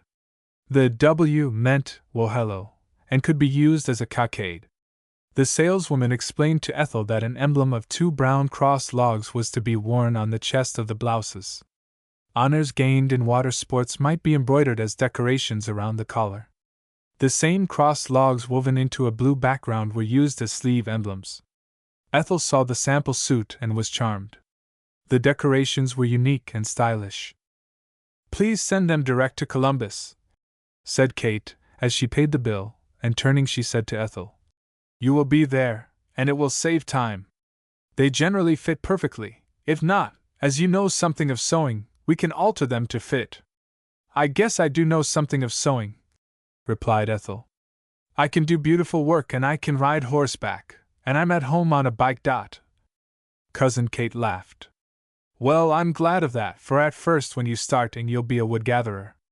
3 months is the regular time, but you will be living in camp and will probably be able to fulfill all requirements in a month. Your knowing these things will help you too. Tell me something about it, Kate, said Ethel on their way home. After you have been a wood-gatherer you become a fire-maker? She asked. Yes. When you first enter, the guardian of your campfire gives you a silver ring on which is engraved a bundle of 7 faggots, representing the 7 points of the law. You give her the size, your address, etc., and she gets it at headquarters for you, announcing your desire to become one. You must promise not to sell nor give it away. It may belong only to a campfire girl. Upon your right arm, as you already know, are the cross logs, etc. When you become a fire maker you may add the orange color to your wood-gatherer's emblem. This color represents flame, and when you advance to the position of torch-bearer you may add a touch of white which represents smoke from the flame. Then, while you are in that class, you may wear the fire maker's bracelet. Fire is the symbol of our organization. For decorative purposes it may be represented by the rising sun. Now the symbol of membership is the tall pine tree. That stands for simplicity and strength. Of course, you know the watchword, work, health, and love. The first 2 letters of each form the one word Wohelo. After joining you'll learn everything. Honors are symbolized by different colored beads: health craft, bright red beads; home craft, orange; nature love, sky blue; camp craft, wood brown; handcraft, green; business, black and gold; and patriotism, red, white and blue. These, and the 7 laws, are represented by the 7 faggots on the ring. The beads are strung on leather and may become part of the ceremonial dress. Now the name of my campfire is Ohio. It is an Indian name and means beautiful. You know Ohio is called the Buckeye State, Buckeye meaning Ohio horse chestnuts. Unlike your horse chestnut, our tree is small and its flower is red. So our totem or symbol is Buckeye, or the horse chestnut. The girls are to meet at our house the night before we start. Then you can learn the sign, how to keep count, and the different poems you are to say, and the Wohelo ceremony, toasts, songs, etc. This is all that I shall tell you now. Our camp is near the Muskingum River. We have no very high elevations in Ohio. The highest is only about 1,500 feet. Where we go is a pleasant stretch of woods. There we camp out for a month or so. A clearing has been made. We can put up tents and be very comfortable. It is not far from a small town and the girls can walk in when they choose. Other campfires will be there as well, so there will be no lack of society. But my dear girl, if I were you, I'd join one in New York and keep steadily at it. It's the only way to become proficient and gain honors and advancement, and that's your aim, isn't it? It is, Kate, replied the girl. I shall surely join this fall. An aunt of one of the girls in our set is a guardian of 8 girls or more, and she's simply lovely. I shall certainly keep it up, never you fear. Chapter 19. Ethel meets her uncle and aunt. Aunt Susan was most interested in the description of the costume, its symbols, etc. Ethel thanked her gratefully for her gift, impulsively kissing her many times. The elderly woman had grown very fond of the girl and dreaded parting with her, but she knew that the new work she was about to take up would be of the greatest benefit to her, not only then but in the future, for Ethel had softened wonderfully. She had lost all of her false pride and worldliness. It was as though a new girl had arisen from the ashes of the old one, and now she stood revealed as nature had intended her, without sham, and knowing that it was she who had helped to bring it about, Aunt Susan was happy. She was proud of the 2 girls, her grandnieces, Ethel with the delicate beauty of a bud, while Kate appeared and reminded her of a full-blown rose. She was tall and finely formed, with hair that envious people often termed red, but it really had escaped being red and was auburn. The girl wore it in coils around her shapely head. Her eyes were of the softest brown, while Ethel's were of a deep blue. Each girl had regular features and fine teeth. They resembled each other to that extent that they were often taken for sisters, and Tom was proud of them as well and was delighted to take them out. Why, he'd say, when I'm out with you 2 girls, everyone makes such a fuss over me that I really feel as though I was somebody, and I know it's all on your account. The fellows come up and say, Harper, old man, I haven't seen you for an age, or Harper, I heard of you through so and so last week. I wish to congratulate you on that case, etc., but I know what it means. They want an introduction to you girls, and I strut around like a peacock. But the day for their departure arrived only too soon. I'll write every other day to you, Auntie, called Ethel from the car window. How about writing to me? Shouted Tom. Once a week to you, Tom, laughed Ethel. Uncle John Hollister met them at the depot and Ethel at once fell in love with Kate's mother, who seemed more like the girl's sister. They vied with one another to give Ethel a good time, and she enjoyed every moment. She met the Campfire girls, some of whom were charming. 2 of the girls, Mattie Hastings and Honora Casey, she did not care for. To her they seemed unlike the others and she found herself saying mentally, They are extremely common. I wonder where Kate picked them up. Immediately after which she would become ashamed. I'm going back into my old ways, she thought. These girls are to be my sisters and companions. I must like them. Honora had a large red face, partially freckled. Her voice was loud and coarse. She seemed to be one of the nouveau riche, as Ethel's mother was wont to say of people grown suddenly wealthy and prosperous. Yet Ethel was not alone in her dislike of the girl. No one seemed to care for her, although each member treated her politely. Mattie Hastings had small eyes that never seemed to look you quite fully in the face. She had also an obsequious manner. At times it was fairly repellent. I wouldn't trust her, Ethel said to Kate one evening. She's not popular, I admit, and her manner is against her, but Ethel, I have never found a fault in her, that is, one I could criticize. She is very quick to learn and seems ambitious. She came to me and asked if she might join. They are poor but her people are respectable. Now Honora Casey's parents are the wealthiest people here. They came into their wealth suddenly. The father is a builder and contractor. The mother is hurting the girl by her method of trying to get into society. She fairly pushes everything before her. Mr. Casey, or Pat Casey as he is called, is a good-hearted Irishman. He is sensible and knows that it is his money that buys everything, even social standing, for although much respected he is a man of no education, nor has his wife any more than he, but she tries to bluff it through, therefore she is not popular. Nora has been educated, or half-educated, at a convent. She never graduated, but she's so good-hearted one can overlook her mother's faults. You see, Ethel, it takes all sorts of people to make a world. We must try to excuse their failings and see only the best in them.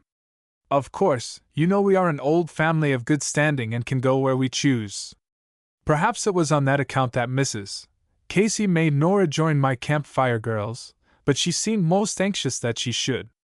It doesn't matter much. She'll make a fine woman if she sticks to her work. You see, our organization is most democratic. One has only to express a wish, and she may become a member. The other girls are lovely, said Ethel. I think Patty Sands is charming. Isn't she? Responded Kate. Her father is an ex-congressman. He is judge of the Supreme Court. He didn't care for politics, refused the second term. Yes, I suppose it is poor taste for me to even criticize the girls, but every once in a while the old bad habit comes back and I forget my good resolutions. At heart they are probably far better girls than I, but I do wish that Mattie Hastings' eyes were not so close together. Chapter 20 Gathering of the Ohios. That evening the girls met in Kate Hollister's library. Although it was June and there was a log fire in the fireplace, it was not warm.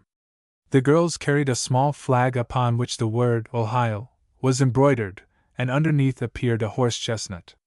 Each girl had made her own flag and they were well done. That afternoon Kate had taken her cousin to the Campfire Council, where, upon her signifying the desire to become a member, the silver ring had been presented to her. After order had been established and the roll called, Kate, who made a dignified guardian, began to address the girls, formally introducing her cousin, the new member. Then Ethel repeated the following. It is my desire to become a Campfire girl and to obey the law of the Campfire, which is: seek beauty, pursue knowledge, give service, be trustworthy, hold on to health, glorify work, be happy. This law of the Campfire I will strive to follow. Then she took her seat while Kate arose and explained the law, phrase by phrase, after which Ethel stood before her and repeated the woodgatherer's desire, whereupon she taught Ethel the sign, which was made by flattening the fingers of the right hand against those of her left, which indicates crossed logs. From the first position, Ethel raised her right hand and followed the curves of an imaginary flame. Kate explained that this sign was used by the early American Indians. It may be made easier by placing the fingers of the right hand across those of the left with the forefinger slightly raised. Ethel learned how to use the sign and practiced it, after which Kate presented or awarded honors to the various girls who had worked for them.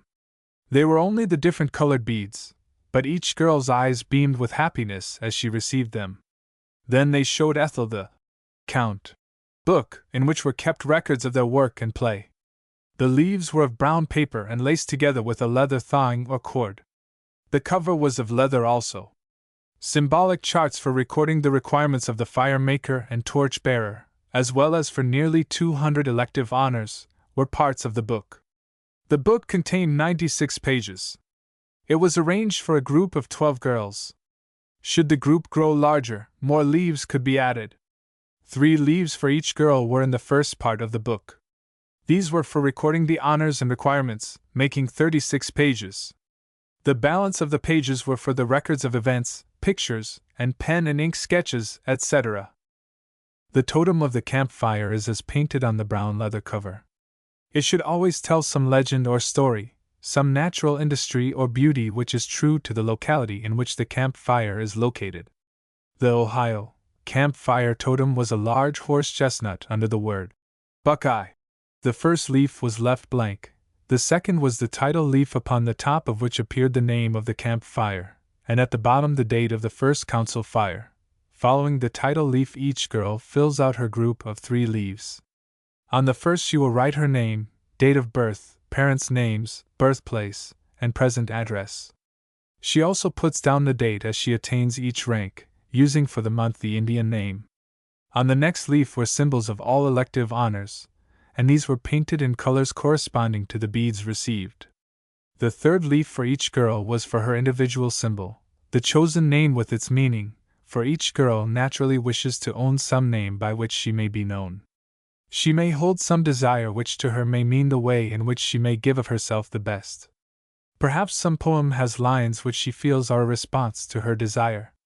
Not only could these girls write what happened and insert photographs of their excursions, but they were at liberty to make pen pictures along the margin of the leaves of the book, all Indian signs from a moon to a snake, telling of a trip to Rat Snake Pond, etc. They were to use the rhythm of Hiawatha, which after a little practice becomes the natural language for some girls, and it adds much to the interest of the Count. For instance, supper over, now they hastened to their wigwams, all excitement, and from hence soon reappearing now true Indian maidens seemed they, etc.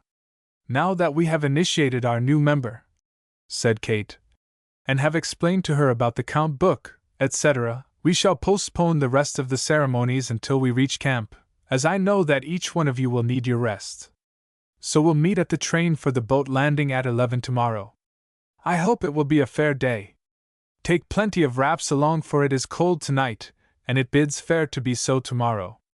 Then, saying good night to each as they left the room, Kate and Ethel found themselves alone in front of the dying fire. Chapter 21: The Trip Up the River.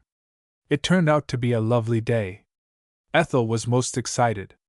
The tents, cooking utensils, pillows, cots, etc., had been sent 2 days before by freight.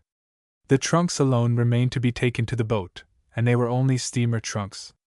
Uncle John went along to see them safely on board the train that connected with the small boat that plied daily up the Muskingum River. "If you get homesick, little one," he said to Ethel, "you come right back to us. Don't you stay if you don't like it." "Oh, Uncle John, how could I get homesick with Kate?" she replied. "But I shall miss you awfully." The whistle blew and away they went.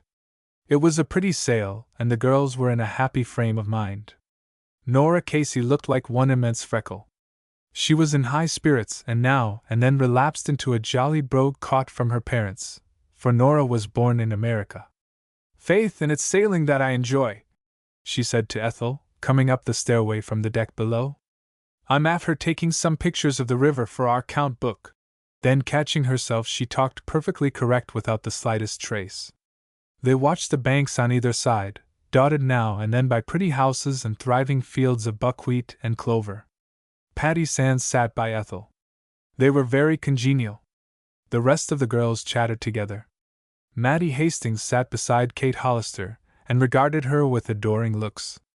Nora chatted excitedly. Once in a while Kate would check her exuberance of spirits, as her voice could be heard by people on the shore. Said Kate, "Girls, there are several beautiful legends connected with this river. I read a new one the other day. At our first campfire I'll relate it. We can copy it in our book under our totem. Suppose each of you girls write an original legend and read it aloud some rainy night." "Good for Miss Hollister!" cried Honora. "We will." So they promised. Soon the journey came to an end. A 4-seated buckboard stage had been engaged by Uncle John to meet the party and carry them up the steep hill into camp. "Oh, isn't this jolly?" said Ethel enthusiastically. "What lovely woods!" And indeed they looked like a picture, with the June sunshine every now and then bursting through the trees. The road was narrow, but it was a good road for walking. The old buckboard creaked and groaned with its load of 8 girls, their guardian, and the driver. Every once in a while the horses would stop and the driver dismount, and with his handkerchief wipe off the white sweat that looked like soapsuds. "He's a kind man," said Kate.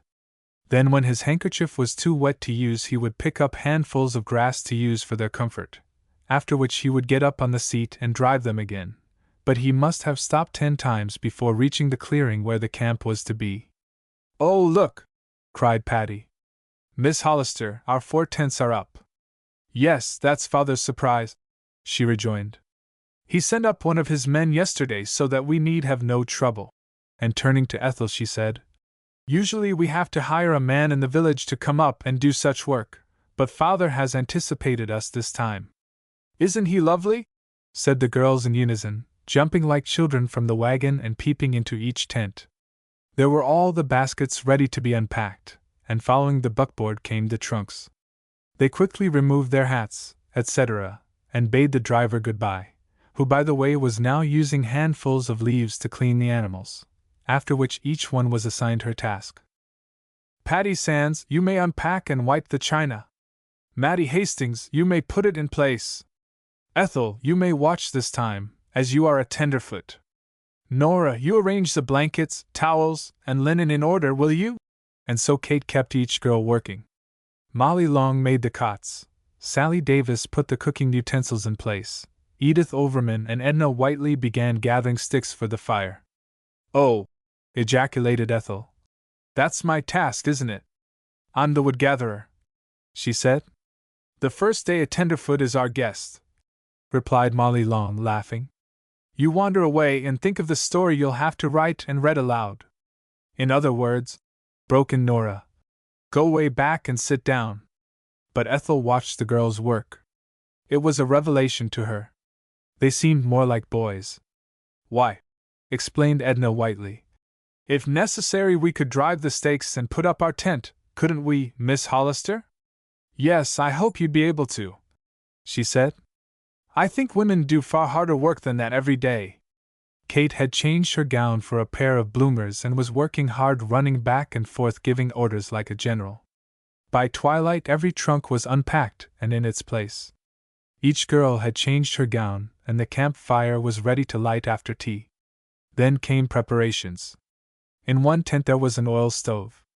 Outside stood a barrel of oil. It was an extra tent to be used as a kitchen. 2 upright stakes with one running across, upon which were many hooks, served to hold all of the kitchen utensils. They hung from it as naturally as though in a real kitchen. One of the packing boxes became a serving table and afterwards did duty for a sink. In the center of the kitchen was a long table made of planks laid upon a wooden horse at either end. When pleasant the girls preferred to eat outside, sitting Indian fashion, but when rainy the kitchen tent made an admirable shelter. Chapter 22 An Evening in Camp. The supper was prepared by the fire makers, Edith Overman, Patty Sands, and Mattie Hastings. Patty baked a couple of large pans of delicious biscuits. Mattie made tea and eggs scrambled with cheese. Edith Overman boiled some rice for dessert so that each flake stood alone and was creamy, upon which the girls put butter and sugar or butter and maple syrup. Later in the season they picked berries and had them for tea. The meal was well cooked and they enjoyed it. Ethel cleared the table. Sally Davis and Molly Long washed the dishes, while Nora and Edna Whiteley tidied up the tent, after which the fire was lighted with the usual ceremony. Ethel as a wood-gatherer insisted upon bringing the twigs, wood and kindling. The fire-maker, Edna Whiteley, arranged them ready to light. Kate chanted a command to Molly Long and Nora Casey, who were torch-bearers. In the meanwhile each one seated herself around the fire. Molly and Kate then came forward, and by rubbing 2 sticks together ignited the paper under the shavings, and soon there burst up a beautiful flame. Then the girls arose and repeated, "Burn, fire, burn, flicker, flicker, flame, whose hand above this blaze is lifted shall be with magic touch and gifted to warm the hearts of lonely mortals who stand without their open portals. The torch shall draw them to the fire, higher, higher, by desire. Whoso shall stand by this hearthstone flame fan shall never, never stand alone. Whose house is dark and bare and cold, whose house is cold, this is his own. Flicker, flicker, flicker, flame, burn, fire, burn." After which Edna repeated the fire-maker's song. "As fuel is brought to the fire, so I purpose to bring my strength, my ambition, my heart's desire, my joy and my sorrow to the fire of humankind, for I will tend, as my fathers have tended, and my fathers' fathers since time began, the fire that is called the love of man for man, the love of man for God." They gave toasts, told stories and sang songs. Edith Overman had a keen sense of humor, and she told some anecdotes that were exceedingly droll. Ethel and Edna Whiteley vied in asking conundrums. Kate Hollister then related her capital story, The Legend of the Muskingum. "Before I begin," she said, "for Ethel's benefit I wish to tell you something of the origin of the campfire. This I read in a New York magazine. If we go back as far as possible we come to a primitive time when human life centered about the campfire. It was, and is still, the center of family life, and today it is around the fire that the family and friends gather. The fire gives warmth and cheer to the home. The day's work is begun with fire. When the fire is out, the house is cheerless. Fire stands for home, for the community circle and new patriotism. It was also in these primitive days that the first grand division of labor was made. The man, the provider and defender of the family, went out into the wilderness to hunt, while the woman stayed at home to keep the pot boiling, and in spite of all of the changes in social life, that division has remained to a very large extent until this day. Some years ago, when the Boy Scout movement first started, it began with the campfire. No doubt one reason for its popularity was the fact that it gave the boys opportunity to play what was in the old days the man's game, that of hunter, trapper, and soldier. Boys may be scouts, but you girls are going to keep the place to which the scout must return. And now this movement, similar to the Boy Scouts, has been started for girls. It started also with the campfire, and the organization thus formed is the Campfire Girls. Everyone clapped their hands. When I read the above, said Kate, I learned it by heart, knowing that all of you would be interested to know the true significance of the campfire. And now for the legend. Chapter 23: The Legend of the Muskingum River. Long years ago there lived a brave Indian chief called Wachita. In fact, he and his tribe inhabited a portion of this state, perhaps in the vicinity of these very trees. He was a kind and humane man, and his wife, Onapasi, was like him in that respect, therefore they were dearly beloved by their subjects. They had 3 fine sons but no daughter, so when a little girl came to them they were exceedingly happy and there was great rejoicing. As she is fair and beautiful to behold, we will call her Ohio, said the chief. As we know, Ohio means beautiful, said Kate. So little Ohio waxed strong and grew into a woman worthy of her name. She was idolized by Onapasi and spoiled by Wachita. After the manner of all maidens, when she arrived at the marriageable age, from miles around came many braves to pay their respects. They brought her rare and costly gifts of silver, copper, and gold, of beads and bear's claws, as well as the skins of the fox, squirrel, and ermine. Ohio smiled sweetly and accepted her gifts with pretty speeches of thanks, but of the young men she would have none. Her parents worried not a little, as they wished to see her settled in life, living in her own wigwam. Her brothers talked with her upon her duty, but she only smiled, showing her pretty teeth, and arranged her headband of beads, using for a glass the clear stream near the wigwam. The squaws declared that she would never marry, that soon would go her youth and good looks, then the braves would seek some maiden younger and fairer. But Ohio only shook her head and ran to her father to be kissed. She is proud, they said, gazing after her, no one is good enough for her. She will meet with her punishment, watch. Then behold! There came to the village one day a young warrior, Muskingum by name.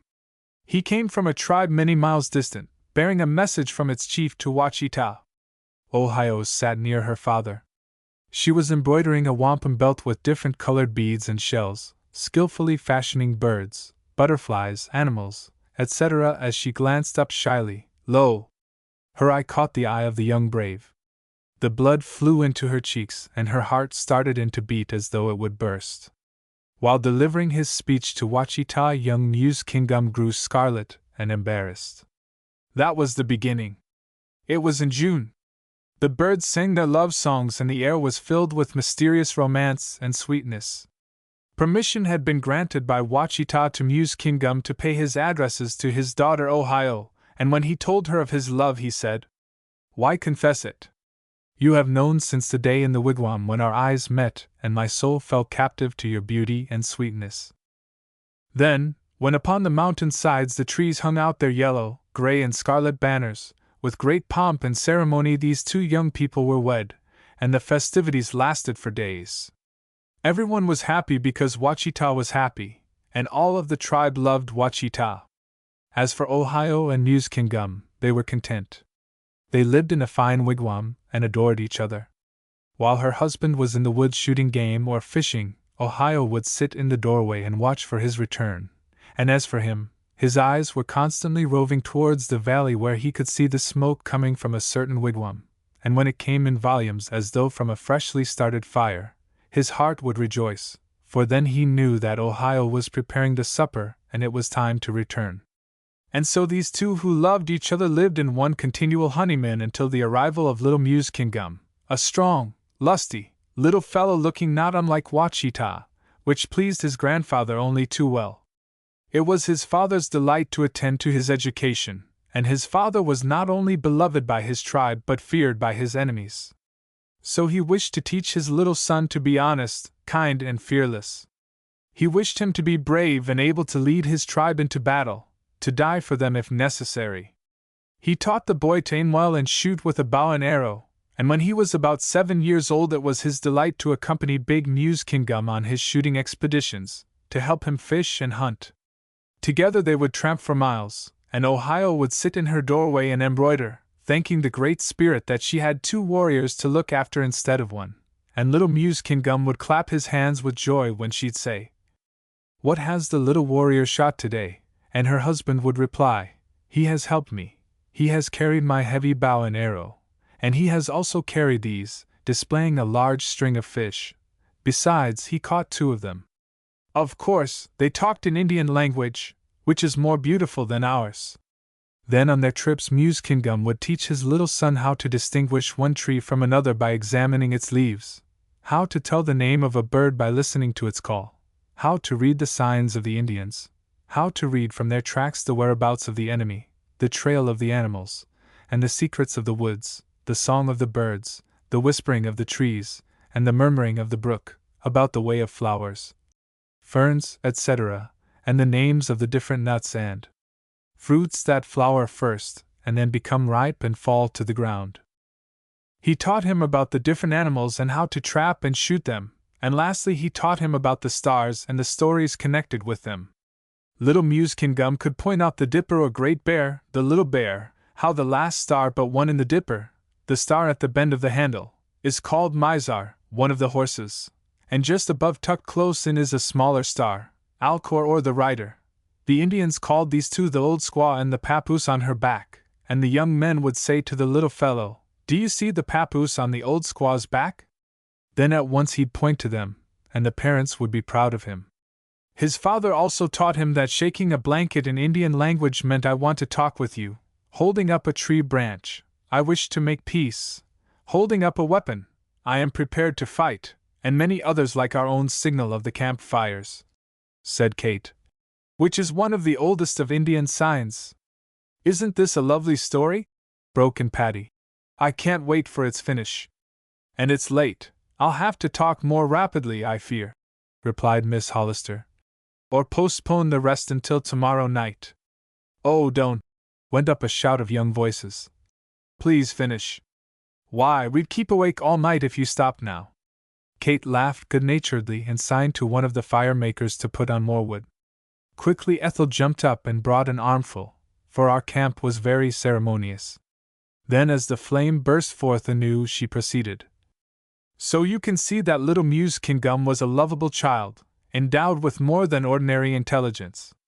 His father also told him of the Great Spirit, and the child listened reverently. He was an unusual child, bright for his age, and he learned quickly. He was also affectionate, and Muskingum became as weak as a woman when the little fellow would put his arms about his neck or clasp him by the hand. The mother had taught the child a prayer to the Great Spirit. It was this: "Great Spirit, listen now to us, guide us this day, help us, lest we fall, make our will thy will, our ways thy way." Muskingum's great fear was that he might lose him ere he grew up to manhood, for next to Ohio he adored his boy. One morning Big and little Muskingum started for the woods. They were in high spirits as they kissed Ohio goodbye. "We will shoot for you a big deer," said the boy, "and we will bring to you many large fish." Ohio smiled and wished them luck. After watching until out of sight, she left her wigwam to spend the day with her parents. It was a warm June day, and it reminded Ohio of her courting days. She lived it all over again, and her heart gave thanks to the Great Spirit for his kindness, for the wonderful love and happiness that had since been hers in the possession of her husband and child. And the birds sang as on the day that Muskingum first beheld her at the door of her father's wigwam. She could see his eyes holding her own, she could feel her heart bounding in her bosom, and the red flushed into her cheek even as it had done then. She spent a pleasant day talking of her two dear ones, and her parents were never weary of listening. They made her repeat the little prayer said to the Great Spirit by the idolized grandson. "I must leave now," she said, "and prepare their supper. They will be watching in the valley for the smoke from our wigwam," and kissing her parents fondly she left. In the meanwhile it grew dark. "Little one," said Muskingum, "we must hasten. I feel rain in the air. Look at the clouds and behold it in them ready to fall." And the little fellow looked and laughed, thinking it fun to be caught in a shower. They were close to the edge of the woods, ready to descend the path leading to the valley, when suddenly with terrific force the rain began to fall, followed by a mighty wind that rent the clouds and rushed through the woods. Thunder pealed loud and long, lightning flashed, blinding the eyes. Little Muskingum grew pale and trembled. Never before had he feared a storm. "It is the voice of the Great Spirit," he said solemnly, and began to repeat the prayer. Seeing his fright, his father drew the boy's head to his breast and held it there so that he might not see the lightning as it flashed with unusual violence. At last one flash came, and with it went the spirit of brave Muskingum. His arms loosened their hold on the screaming child. He reeled and fell backward dead. The last bolt had killed him. Then followed peal after peal of thunder. The boy called to him in vain. He even tried to raise him in his arms.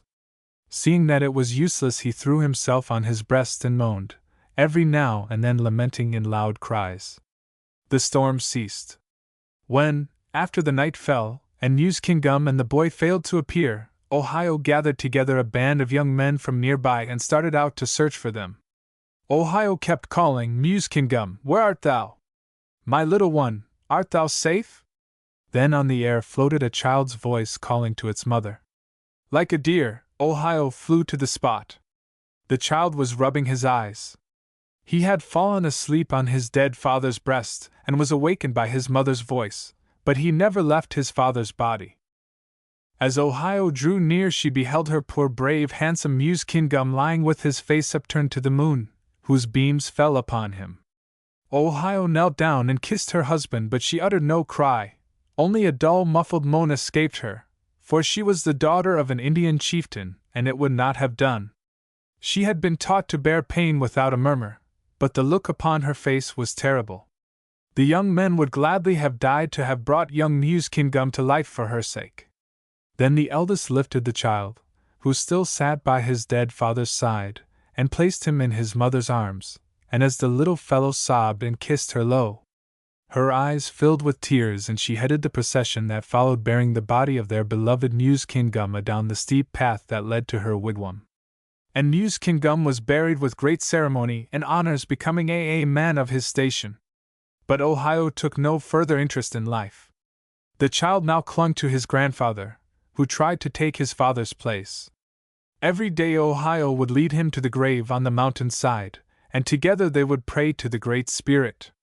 "And I prayed in the woods," said the boy, "when the thunder rolled and the lightning came, but the Great Spirit turned away his face and took my father.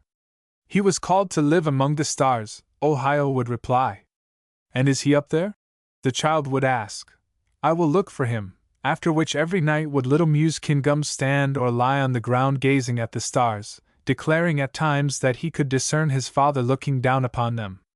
But alas! From the day of the storm the boy could never again hear the voice of thunder, nor see the flashes of lightning, without going into convulsions. Upon the first distant roar he would jump up and down, scream loudly, and run to his mother, burying his head on her breast, relapsing into a state of semi-consciousness until the storm should have passed. It was pitiful, and poor Ohio's tears would fall on the boy's head, for it was thus he had stood before his father while Muskingum met his death. As time went on, the attacks grew worse. Vainly did old Wachita summon the best-known medicine men and old women, but each one shook his or her head doubtfully. Vainly did the tribe assemble in the council wigwam to consult with one another and pray to the Great Spirit for Muskingum's son, for his recovery. Nothing seemed to avail. The child grew worse and worse, never caring to leave his mother's side. Then came a bad year for the Indians. There was a drought. The fruit fell from the trees while yet in flower. The grass turned brown and withered. the crops died. The water dried up and there was none for the cattle. The different tribes met and prayed with no result. We must die, they said. Behold! The lake even has gone, and something must be done. And the wise men declared that the Great Spirit must be angry with them, and that he demanded of them a sacrifice. The more they talked, the more they believed that it was imperative. One life must be sacrificed, they said, one life for many. That is the only way to save our people. No rain has fallen in nearly 4 months. The Great Spirit demands and must be obeyed. Then into the midst of the wise men and chieftains came Ohio. She was very beautiful, and the braves held their breath as they gazed upon her. By her hand she led the son of Muse Kingum. I have heard what you said, oh! Wise men, she began, I have no wish to live longer. I and my son are ready to be your sacrifice. My heart is in the grave upon the mountain side. My son is not strong, his health is poor. We give ourselves for the good of our people. Many wept. The wise men regarded her as they might an angel sent by the Great Spirit. Her parents gazed upon her with pride and adoration. But she continued, I would choose the manner of my death. On the pinnacle of rocks overlooking this valley, where each day that he hunted in the woods my dear Muse Kingum would stand and wave to me, tomorrow night neath the light of the moon, with my son's hand in mine. Together he and I will leap from that rock into the valley below, the once lovely valley now so desolate. Do not refuse me, she cried, as many protested, suggesting others not so young. No, I will gladly make the sacrifice for my dear father's people. So they counseled together and accepted the offer made by their chieftain's daughter. Ohio and Muse Kingum spent their last day with the old people, who, while filled with pride, were heartbroken. They clung to the mother and child, nor were they ashamed to show their love and weakness. I shall be with my father, said little Muse Kingum. You may look for my mother and me in the stars, Grandpa. I have seen father there. Be sure and watch. We shall all be together. And the child smiled as he kissed his grandparents, whose hearts were breaking. My 2 brave ones, said old Wachita, if the rain comes to us it will be you who have sent it. The tribes assembled from miles around. It was a hot, torrid night, although the moon shone brightly. All was silent as Ohio and little Muse Kingum came forth to the sacrifice. She wore her ceremonial costume. Her long, black hair was flowing and held in by a beaded headband. She looked so beautiful as she marched up the mountain that people wept, but she walked proudly with her head erect, leading her child by the hand, and the little fellow also held his head upright and seemed without fear. Soon the ledge was reached. Looking down into the valley below, they took their position. Farewell, said Ohio, I do this for the love I bear you, my people. Then she kissed the boy many times and, reconsidering, she lifted him in her arms. The child put his face to hers and clung tightly about her neck.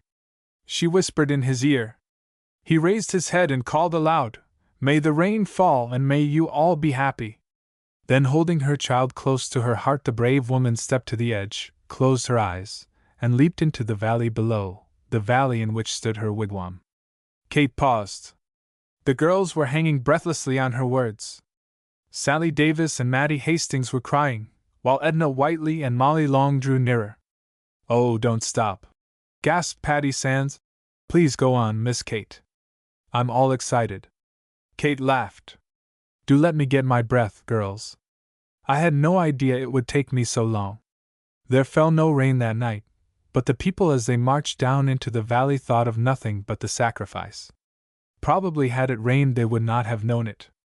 They were silent, thinking with admiration of the wonderful act of heroism that they had just witnessed. The next day searching parties started out to seek the bodies of the mother and child, but not a trace could be found. The Great Spirit has taken them in the flesh, they said. Perhaps he is angry that we allowed it. Everyone grew frightened. None seemed to care to speak. Suddenly a low peal of thunder was heard, then a louder one, after which came a flash of lightning. A storm! They cried, the sacrifice has not been in vain, and they fell to their knees. It rained as it had never rained before. It fell in sheets. The cattle drank greedily, and the water was plentiful. After the 3rd day it grew lighter, and the rain slacked. People ventured out of doors, and lo! The valley with the wigwam of Muse Kingdom had disappeared. In its place, behold, a river. Up and down as far as eye could reach flowed the shining waters. A miracle had been performed, and the wise men came from miles around. "We will call the river Ohio," they said, "for it is the soul of her who has saved us." And the river spread and grew larger. The braves explored and found that it was too long to measure. It would take days and days to find the end. In fact, they doubted that there could be an end. One morning they discovered a smaller river that emptied into the one they had named Ohio, that increased in length as well, but with their canoes they could paddle 100 miles. They also noticed a peculiar thing about this smaller river. Whenever there came a thunder shower, the river would rise and become covered with white caps, and rush madly down like a torrent until it seemed to fairly leap into the Ohio. And one wise man, the wisest of the tribe, said, "Behold, it is little Muse Kingdom. Can you not see how the storm affects him? Was he not so in the flesh? Can you not see how he seeks his mother's bosom for shelter?" And so the mystery was explained. From the date of the appearance of the two rivers, everything in that part of the country prospered. The cattle were second to none. The fruit was the fairest and most luscious fruit ever grown, while the crops, corn, buckwheat, oats, barley, and wheat, could not be excelled. Today the fisheries are the finest, and the Grand Reservoir is the largest body of artificial water in the world, equal in extent to all others in the state. "It is well for you to know that," said Kate, interrupting the story. "And whenever the Indians prayed to the Great Spirit, they would thank him for having sent Ohio as a voluntary sacrifice. And each starlight night old Wachita and his wife would search among the constellations for their 3 loved ones. Then they, too, passed into the happy hunting grounds. But with many of the western tribes the legend remains until today. For years to come the little Indian children would say to one another, 'It's going to storm. Hear the thunder, see it lighten. Let us go down and watch the little Muse Kingdom get frightened and rush into his mother's arms.' That is the end," said Kate. "Oh, it is lovely!" they all cried. "And we thank you so much. You see," she added, "now I am glad that I called this campfire the Ohio. That is our legend, and we can have a little copy made to annex to our book." Then the fire maker came forward and extinguished the dying embers. Each girl arose and kissed the guardian good night, and retired. Chapter 24: Ethel's First Day in Camp. The girls slept soundly that night, and in the morning were awakened by the singing of the birds. "Oh, how lovely it seems to be here!" thought Ethel, as she leaned on her elbow. Instead of being awakened by the toot of an automobile just to lie quietly and hearken to the birds. She looked around. The other cots were occupied by her cousin Kate, Patty Sands, and Edna Whiteley. Kate opened her eyes and sat up. "Have you been awake long?" she asked sleepily. "No, Kate, only a few moments. I've been listening to the birds. I thought Aunt Susan's home was peaceful, but even there one could hear the autos." Kate arose, put on her slippers and wrapper, and sitting on the cot she began to unfasten her long braids. "It is the most restful place I've ever known," she replied. "But girls, we're late. Come, Patty and Edna." Patty Sands sat up in bed and rubbed her eyes. Edna snuggled deeper into the depth of her pillow. "Edna, don't go to sleep. There's the bugle now." And the clear notes of a bugle came floating into the tent. "Oh," said Edna sleepily, "that's Nora Casey blowing. I wish she'd stop. She has the strongest lungs I ever knew." This morning the breakfast was eaten with a relish. They had oatmeal and cream, ham and eggs, creamed potatoes and coffee. Molly Long had surprised them with some cornbread that was, as Nora expressed it, some class. Their cellar was beside a running brook near the tents. A little waterfall trickled down the rocks with a cheerful sound. Beside the stream was their refrigerator, a large deep hole that had been dug in the ground, and into this, placed in a tightly covered tin bucket, they put their butter, cream, eggs, and meat. It was as cold as ice. After the pail had been lowered, a clean board covered the opening, and on this board they placed a large stone.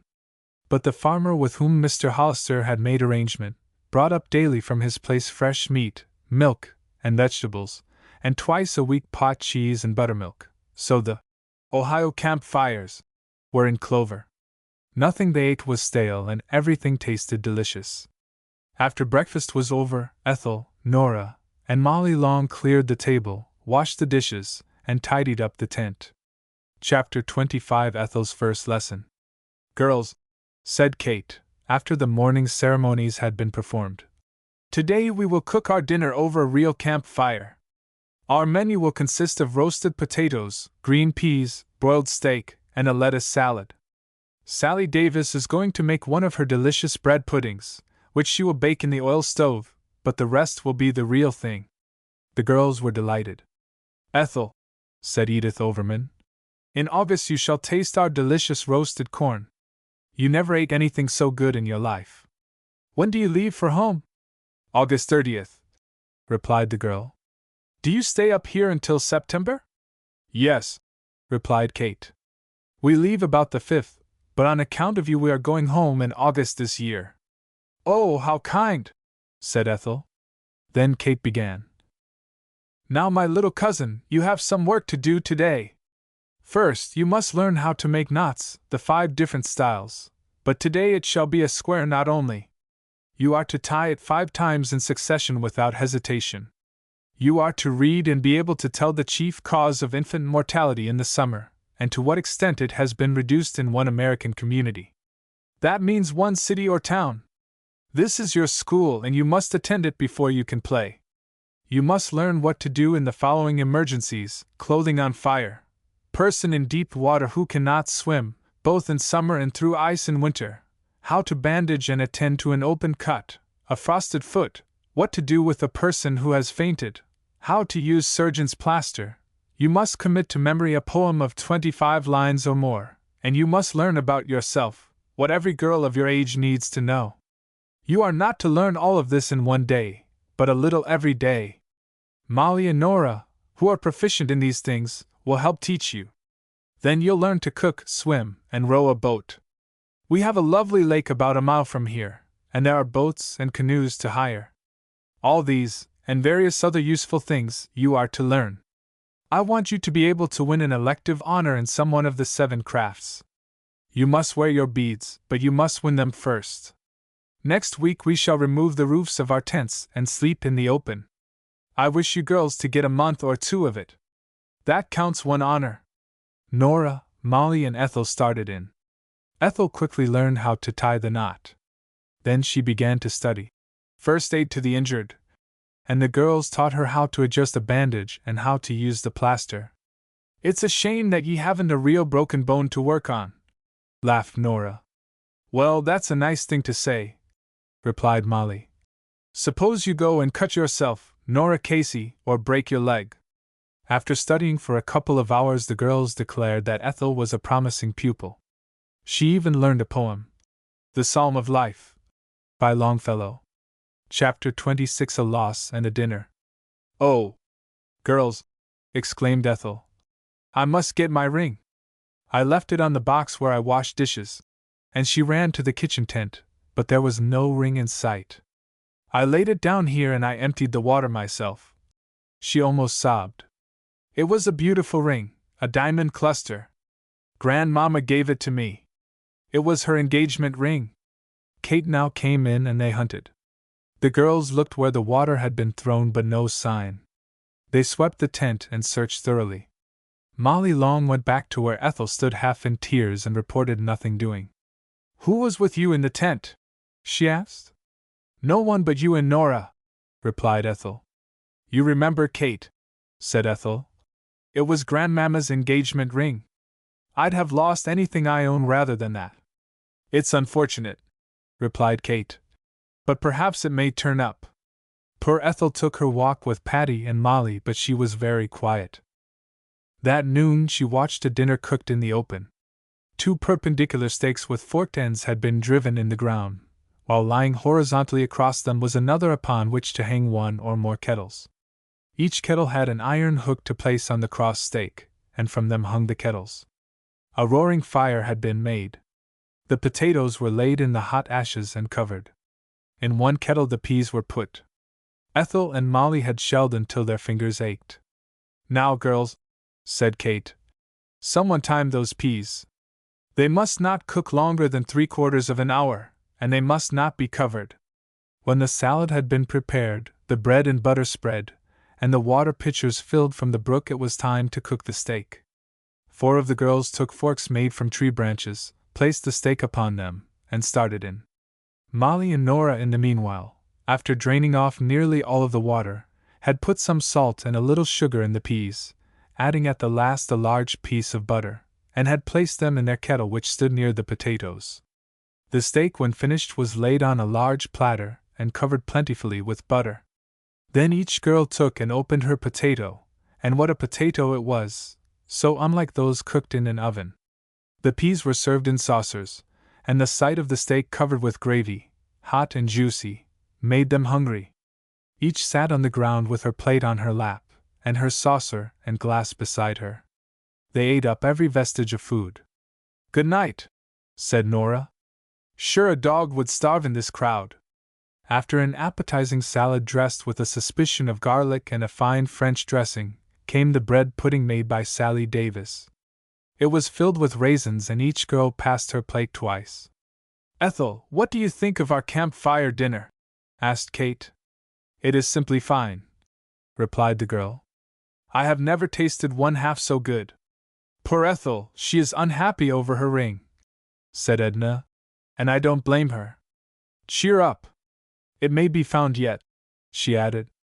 But Ethel was unhappy, not for the loss of the ring, but because it had belonged to old Mrs. Hollister. "I never should have brought it," she said to Kate. "I should have left it with Aunt Susan. I know it was right on the box when I left the tent, and it's so unpleasant," she confided to Kate. "One suspects everyone." "Yes, that's the unfortunate part of it," replied her cousin. "The innocent suffer for the guilty, that is, if it has been taken by anyone, but I have an idea that it may have been thrown out with the water." Ethel studied hard every day. She learned rapidly, and one night she received her first bead. She had learned how to row a boat, and she rowed well. In 5 days she had rowed 20 miles, which entitled her to one honor. Before the next 2 weeks she had learned how to swim, and she swam 1 mile in 5 days. The rule was to swim 1 mile in 6 days, but she went one better, so at one of the council fires she received her 2 beads. As her honors came under health craft, her beads were red. Her ceremonial gown had been made for some time. She had worked on it during rainy days, and when she had finished, behold, it was perfect. "Why, you're entitled to another honor. This comes under handcraft," said Patty. So now she had won 3, 2 red beads and 1 of green. "That's good work," ejaculated Nora Casey. "She'll outstrip us all." Of course each girl won daily. Some had strings nearly half a yard long. At every council fire the guardian would distribute them to the girls, but Sally Davis had the most beads. She was clever and won many for cooking. About the middle of July there came another set of campfires. They occupied the woods about half a mile away. It seemed that the guardian, a Miss Andrews, was a schoolmate of Kate Hollister's. They were called the Columbus Campfires. The girls were friendly, and together they had great sport.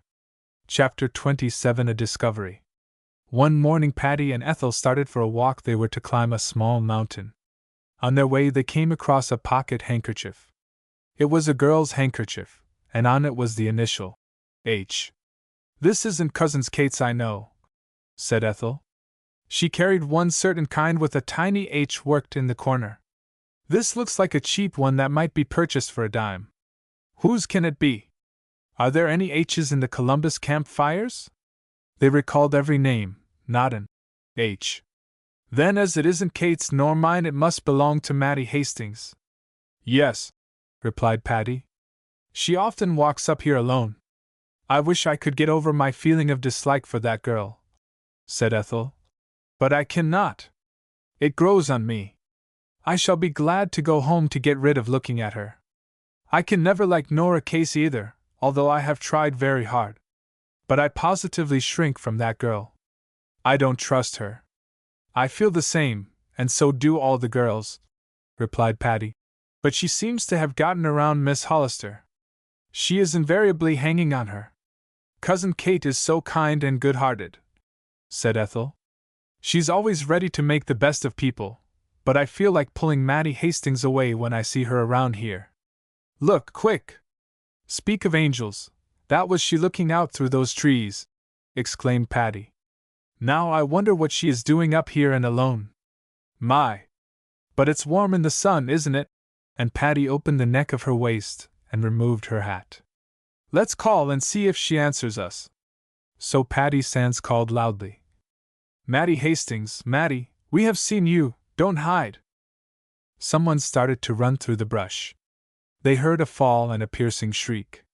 "She's tripped," said Ethel. "Let's go and see." Quickly they picked their way over fallen trees and dead leaves until they came to the prostrate body of Mattie whom they so disliked. "What have you done?" asked Patty. "Have you hurt yourself?" No answer. "She's fainted," ejaculated Ethel. "She's been walking in the sun and exposed to great heat. It's heat exhaustion. See, her face is pale and she isn't entirely unconscious as in a sunstroke. First we must loosen her clothing and let her lie down quietly. I wonder if there is any water about." "Yes," said Patty. "We passed a watering trough on the road." While Ethel unbuttoned the girl's waist, Patty ran for water.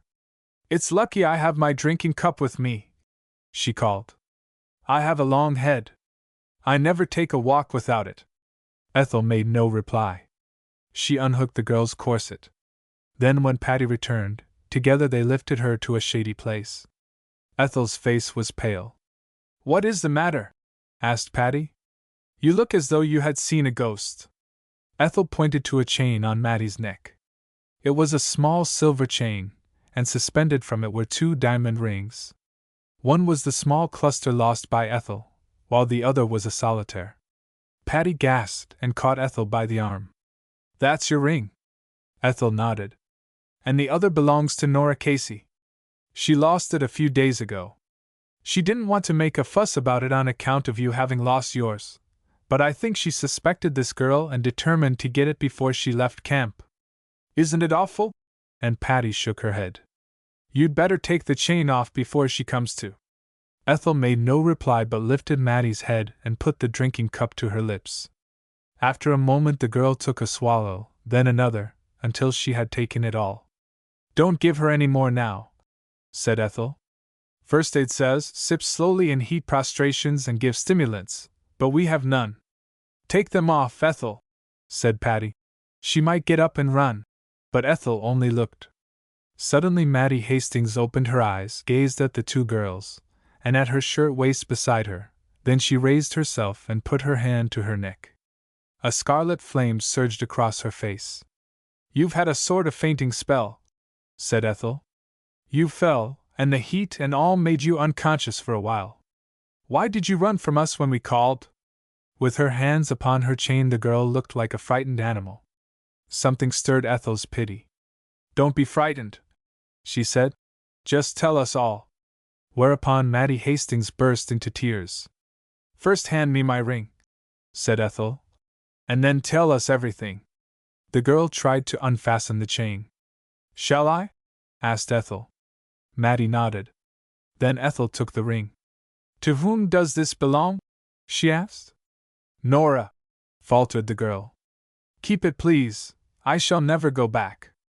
I shall kill myself," she sobbed. "That's silly," broke in practical Patty.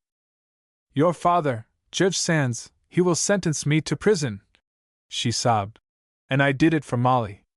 She's my sister.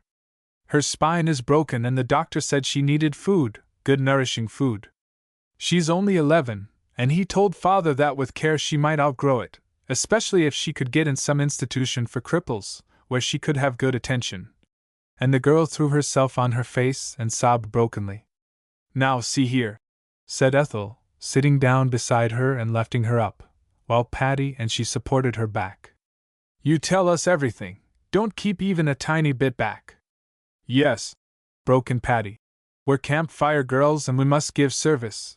Perhaps we can help you if you'll confide in us." "Before God I will," and I'll tell you all," said Maddie. Chapter 28, Maddie's Story. My father is a good man. He is kind, hard-working, and gives all of his wages to Mother. Mother has an idea that I am above my associates. She is ambitious for me to go with the rich girls, the girls who have position. Ethel's heart bounded. Was not her own mother the same? I worked in McAllister's store. I earned $6 a week. 3 of it I paid Mother for board. The other 3, with what Father gave me, bought my clothes, but even with that I could not dress well enough to go with the girls as she wished me to. Her idea was for me to go to church and Sunday school and meet them that way. Then poor little Molly was knocked down by an automobile, and she has never left her bed. They were a party of joy riders, and oh, I hate to confess it, but I've promised, my mother was one of them. She had a cousin who was a chauffeur, and he asked her to go. No one but I knew that she was of the party, for they were so drunk they never saw that she left them, and to this day no one knows that it was her cousin's auto that knocked Molly down, for he escaped. Mother came home after Molly had been taken to the hospital, and at that time we all thought that she had been out spending the evening. When she found that Molly was injured for life, she began to take morphine.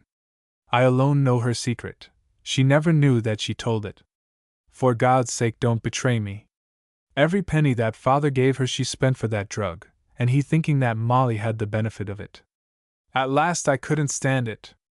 I couldn't see my little sister die for the want of proper food, nor could I tell Father, and give my own mother away, for outside of her ambition for me she had been a good mother. Then Father grew ill and was laid up with rheumatism. I refused to give Mother the $3 for board, but I kept it for expenses. When she demanded, I told her what I knew and threatened to expose her. Father grew better and was able to work again, but poor Molly failed daily. I laid awake night after night. I prayed, for I was a good girl once, for a way to be shown me whereby I could make more than $6 a week. Then in Sunday school I met Miss Hollister. I had heard of these Campfire girls and how many fine things a girl could learn, so that in time she could earn good money.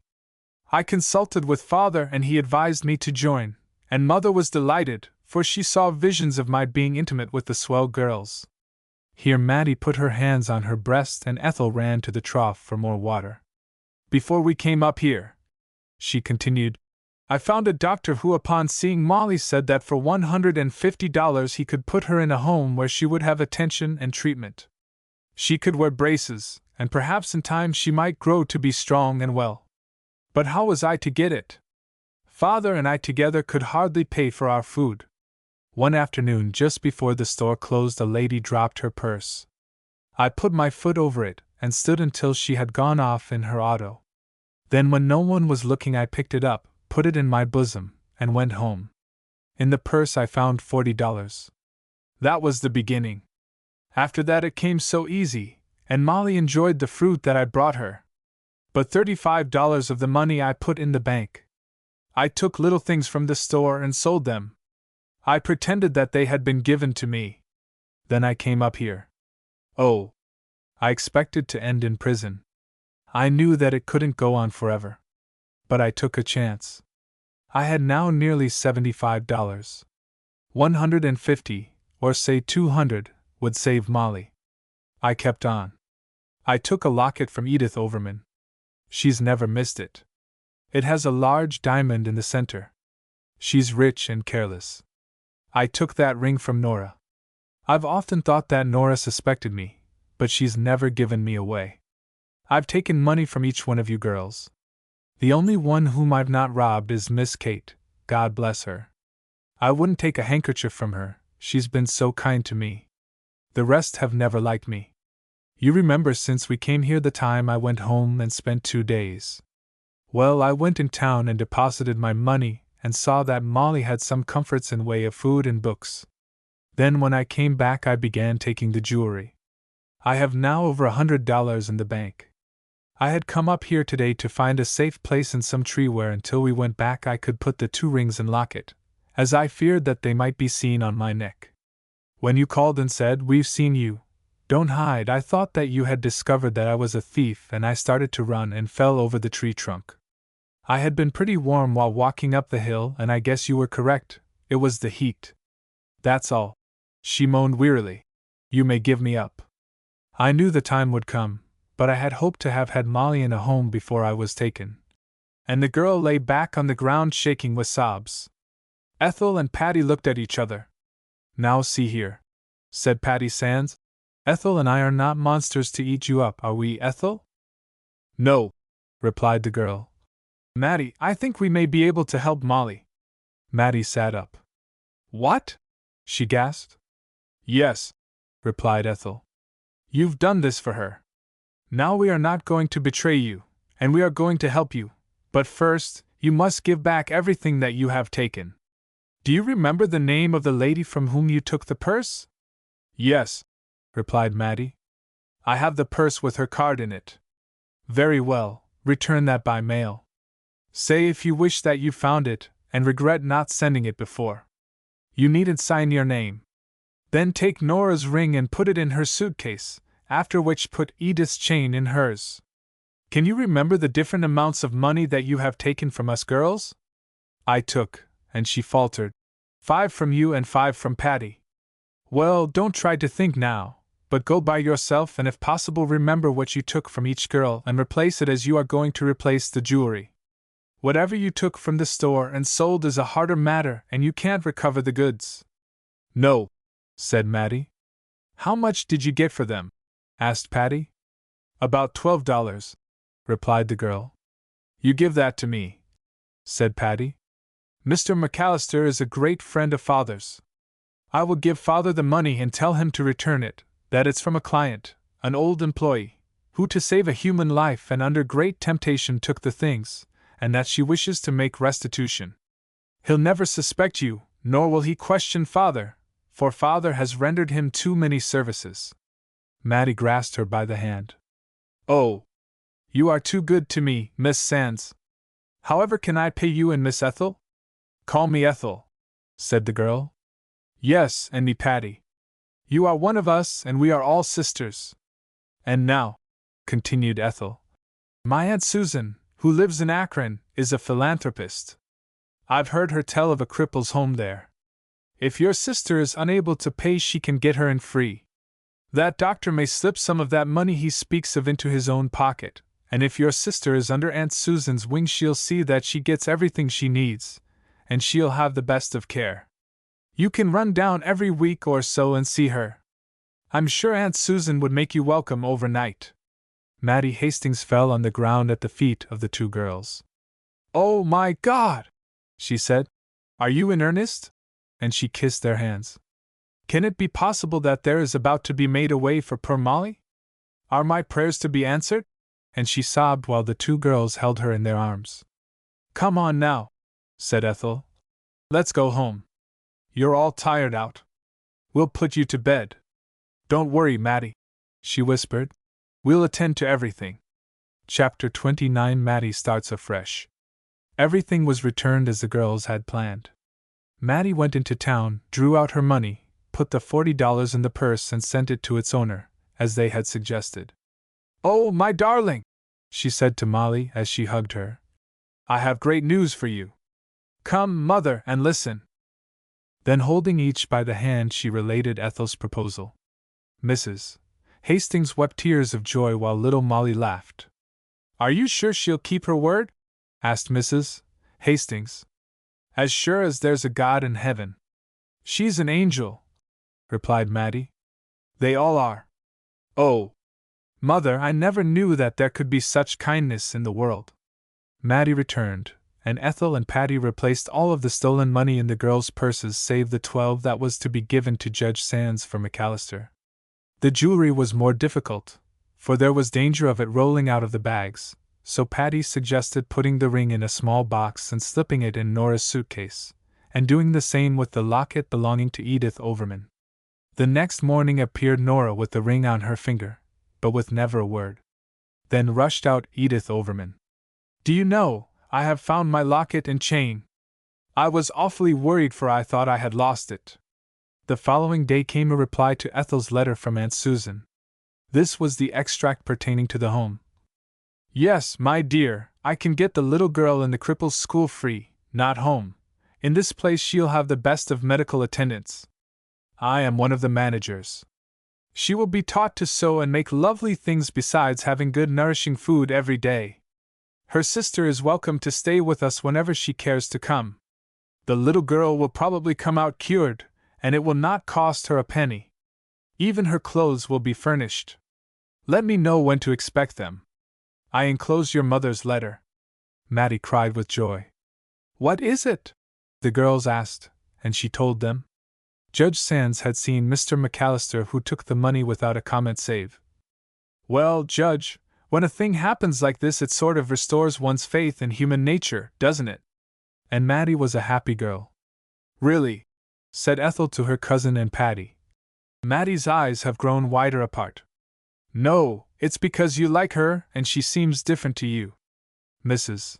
Hollister wrote, My dearest girl, I hope you have made only desirable acquaintances and that you will forget the Campfire girls, at least this winter.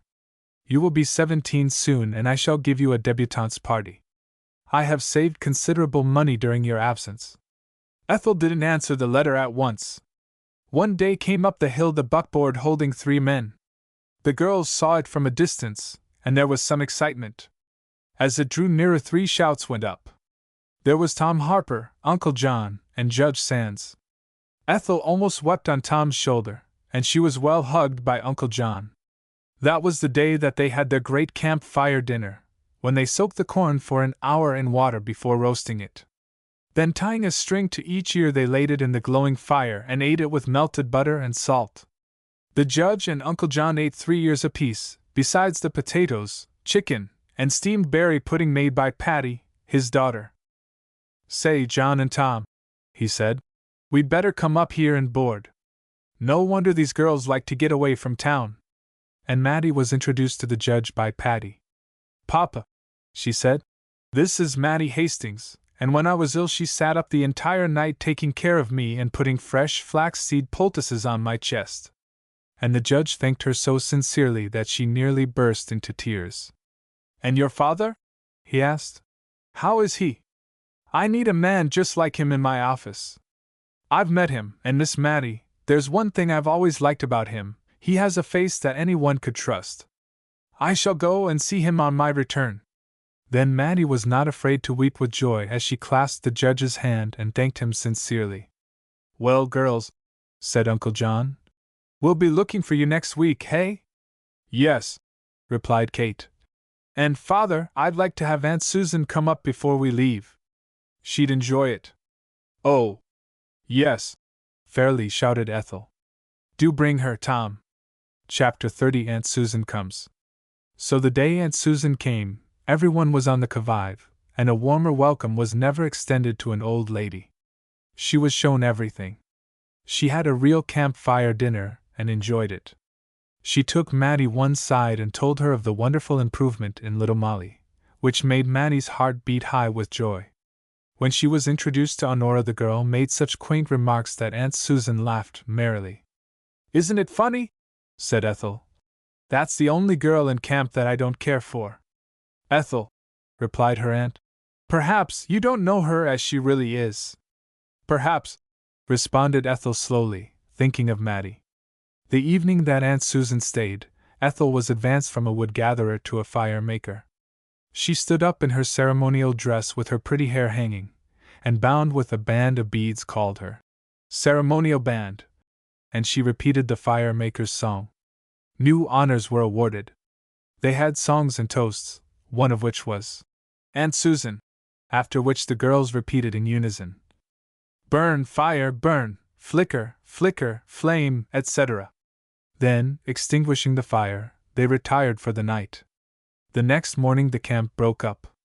Ethel bade them all an affectionate farewell. She even kissed Honora. There seemed to be a spirit of goodwill among all of the girls. Be sure and come back next summer, Ethel, was heard on every side. And Mattie, taking her apart from the rest, said, You have saved me from a fate worse than death. I was going the downward path, and you and Patty lifted me out of the mud. I shall pray for you every night. Don't forget me. No, I shall not, replied Ethel, kissing her affectionately.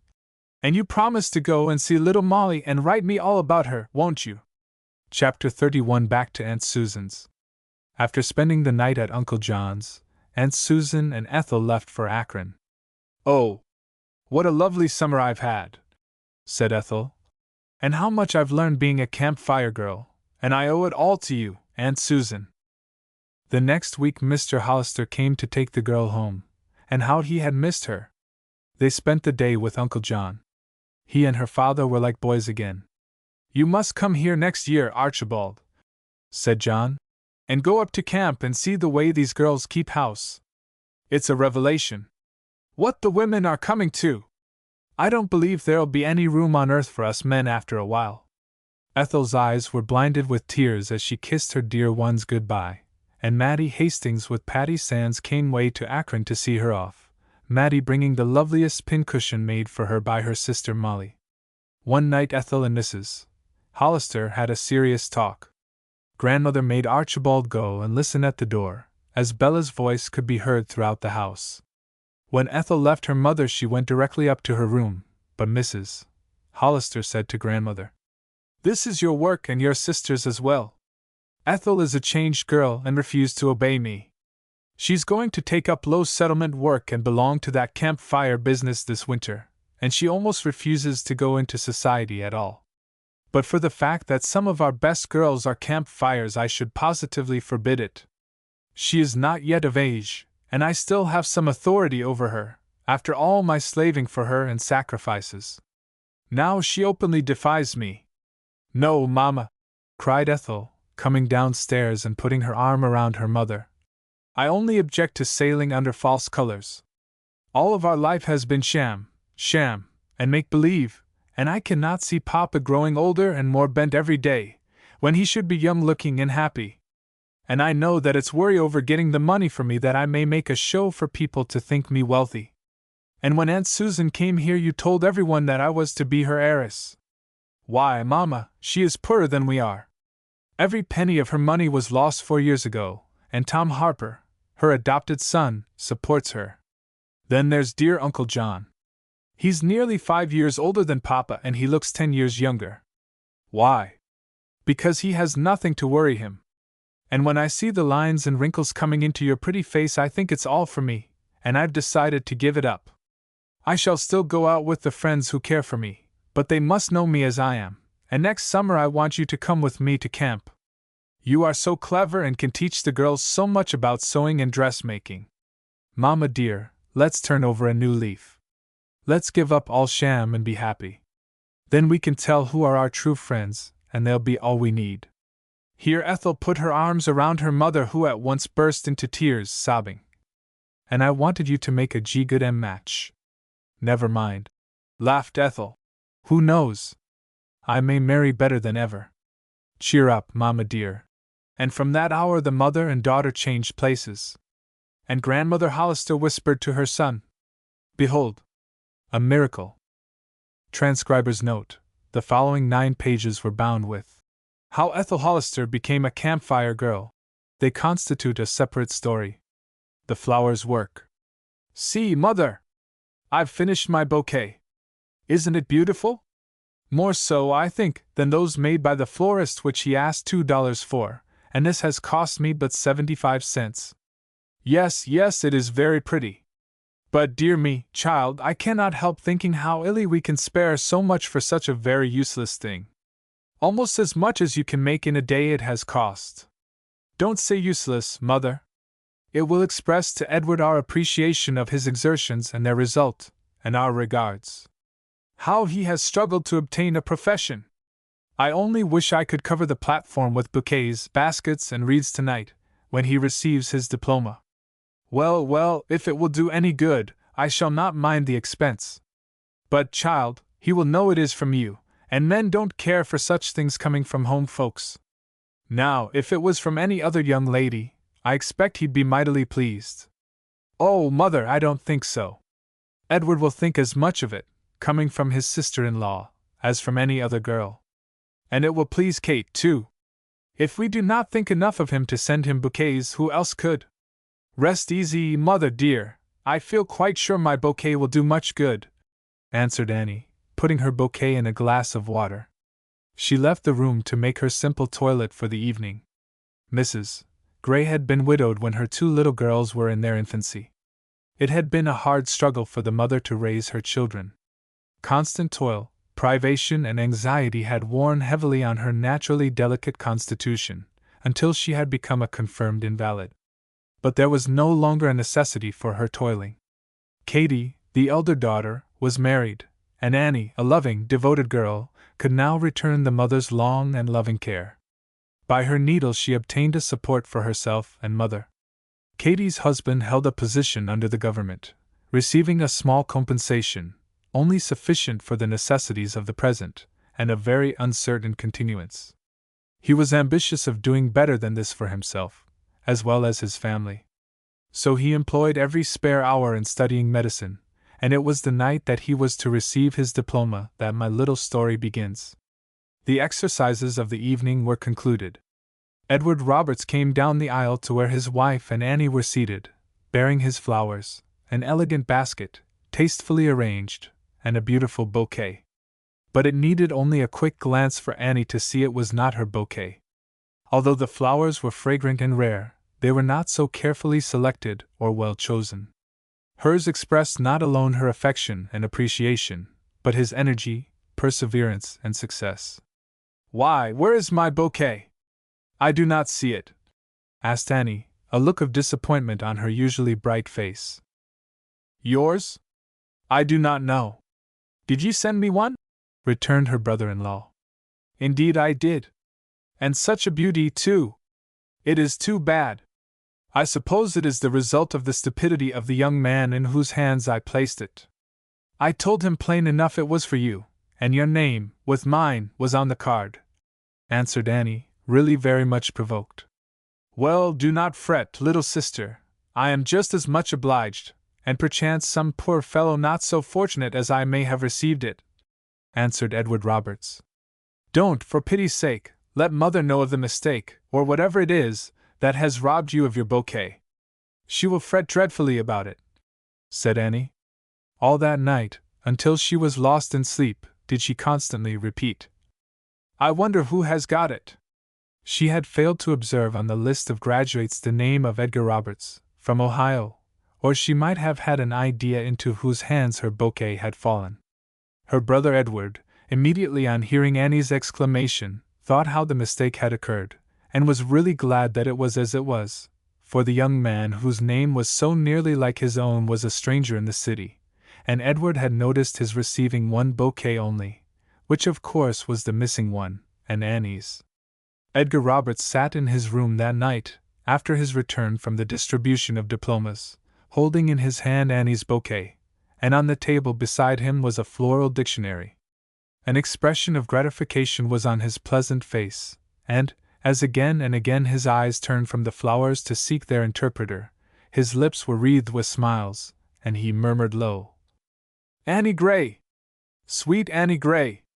I never dreamed of any one in this place knowing or caring enough for me to send such a tribute. How carefully these flowers are chosen! What a charming, appreciative little girl she is! Pretty, I know, of course. I wonder how she came to send me this? How shall I find her? Find her I must and know her." And Edgar Roberts fell asleep to dream of Annie Gray, and awoke in the morning whispering the last words of the night before. "Sweet Annie Gray!" During the day he found it quite impossible to fix his mind on his work. Mind and heart were both occupied with thoughts of Annie Gray.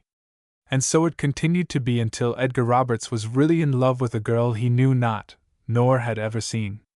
To find her was his fixed determination. But how delicately he must go about it. He could not make inquiry among his gentlemen acquaintances without speculations arising, and a name sacred to him then passed from one to another, lightly spoken, perhaps. Then he bethought himself of the city directory. He would consult that. And so doing he found Grays innumerable, some in elegant, spacious dwellings, some in the business thoroughfares of the place. The young ladies of the first mentioned, he thought, living in fashionable life, surrounded by many admirers, would scarcely think of bestowing any token of regard or appreciation on a poor unknown student. The next would have but little time to devote to such things, and time and thought were both spent in the arrangement of his bouquet. Among the long list of grays he found one that attracted him more than all the others, a widow, living in a quiet part of the city, quite near his daily route. So he sought and found the place and exact number. Fortune favored him. Standing at the door of a neat little frame cottage, he beheld a young girl talking with two little children. She was not the blue-eyed, golden-haired girl of his dreams, but a sweet, earnest, dove-eyed darling. And what care he, whether her eyes were blue or brown, if her name were only Annie? Oh, how could he find out that? She was bidding the little ones goodbye. They were off from her on the sidewalk when the elder child, a bright, laughing boy of 5, sang out, kissing his little dimpled hand, "Goodbye, Annie, darling!"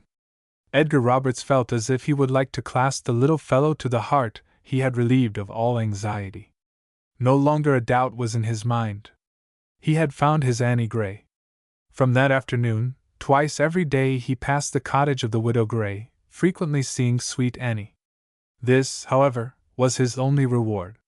She never seemed at all conscious of his presence. Often her eyes would glance carelessly toward him. Oftener they were never raised from her work. Sewing by the window, she always was.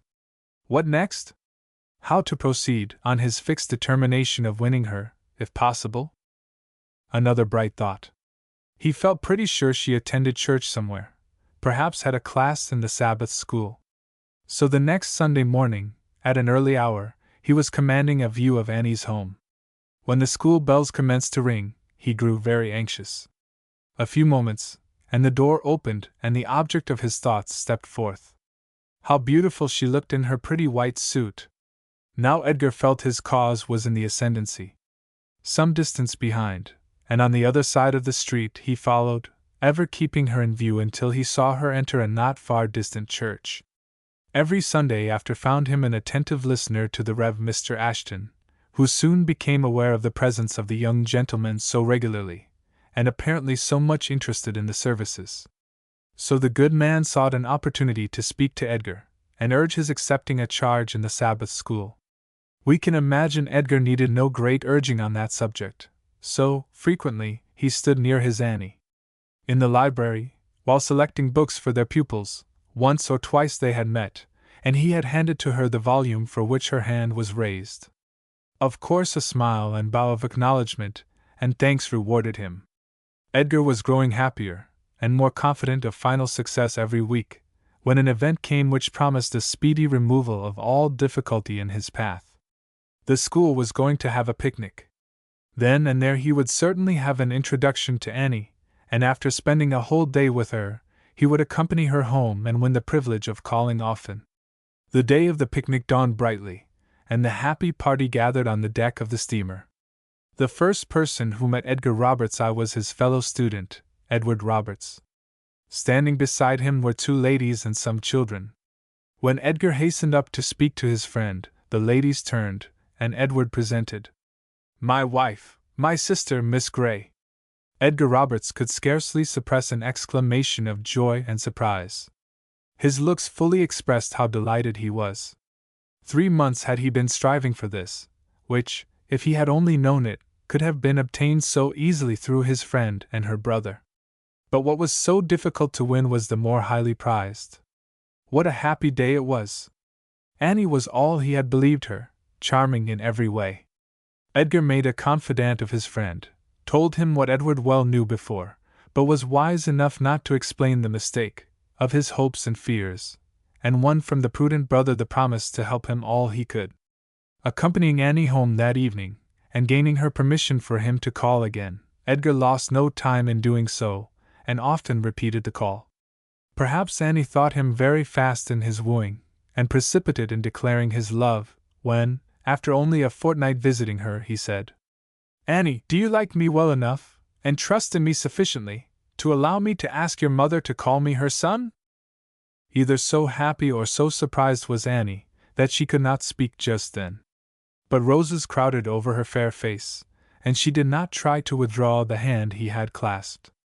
Say, Annie, love, he whispered. She raised her eyes to his with such a strange, surprised look in them, that he laughed, and said, You think I am very hasty, Annie. You don't know how long I've loved you, and have waited for this hour. Long 2 weeks, she said. Why, Annie darling, it is over 3 months since I've been able to think of anything save Annie Gray, ever since the night I received my diploma, and your sweet, encouraging bouquet. Since that night I've known and loved you. And how I've worked for this hour. And then he told her how it was. And when he had finished, she looked at him, her eyes dancing merrily, and though she tried hard to keep the little rosebud of a mouth demurely shut, it was no use. It would open and let escape a rippling laugh, as she said, And this is the work my bouquet went about, is it? This is the good it has done me. She hesitated. The roses deepened their color as she continued, And you? Yes, Annie, it has done much good to me, and I hope to you too. But Edgar. It was the first time she had called him thus, and how happy it made him. I must tell you the truth, I never sent you a bouquet. No. Oh, do not say so. Can there be another such Annie Gray? No, I am the one who sent the bouquet, but Edgar, you received it through a mistake. It was intended for my brother-in-law, Edward. Stop, Annie, a moment. Are you sorry that mistake was made? Do you regret it? Said Edgar, his voice filled with emotion. No, indeed. I am very glad you received it instead, Annie ingenuously replied, adding quickly, But please do not tell Edward I said so. No, no, I will not tell him that you care a little more for Edgar than Edward. Is that it? May I think so, Annie? She nodded her head, and he caught her to his heart, whispering, Mine at last. My Annie, darling! What a blessed mistake it was! May I go to your mother, Annie? Yes, and I'll go with you, Edgar, and hear if she will admit those flowers did any good. She thought it a useless expenditure. The widow Gray had become very much attached to the kind, attentive young man, and when he came with Annie, and asked her blessing on their love, she gave it willingly, and after hearing all about the way it happened, she said, Never did flowers such a good work before. They carried Edgar to church, made a Christian of him, and won for Annie a good, devoted husband, and for me an affectionate son.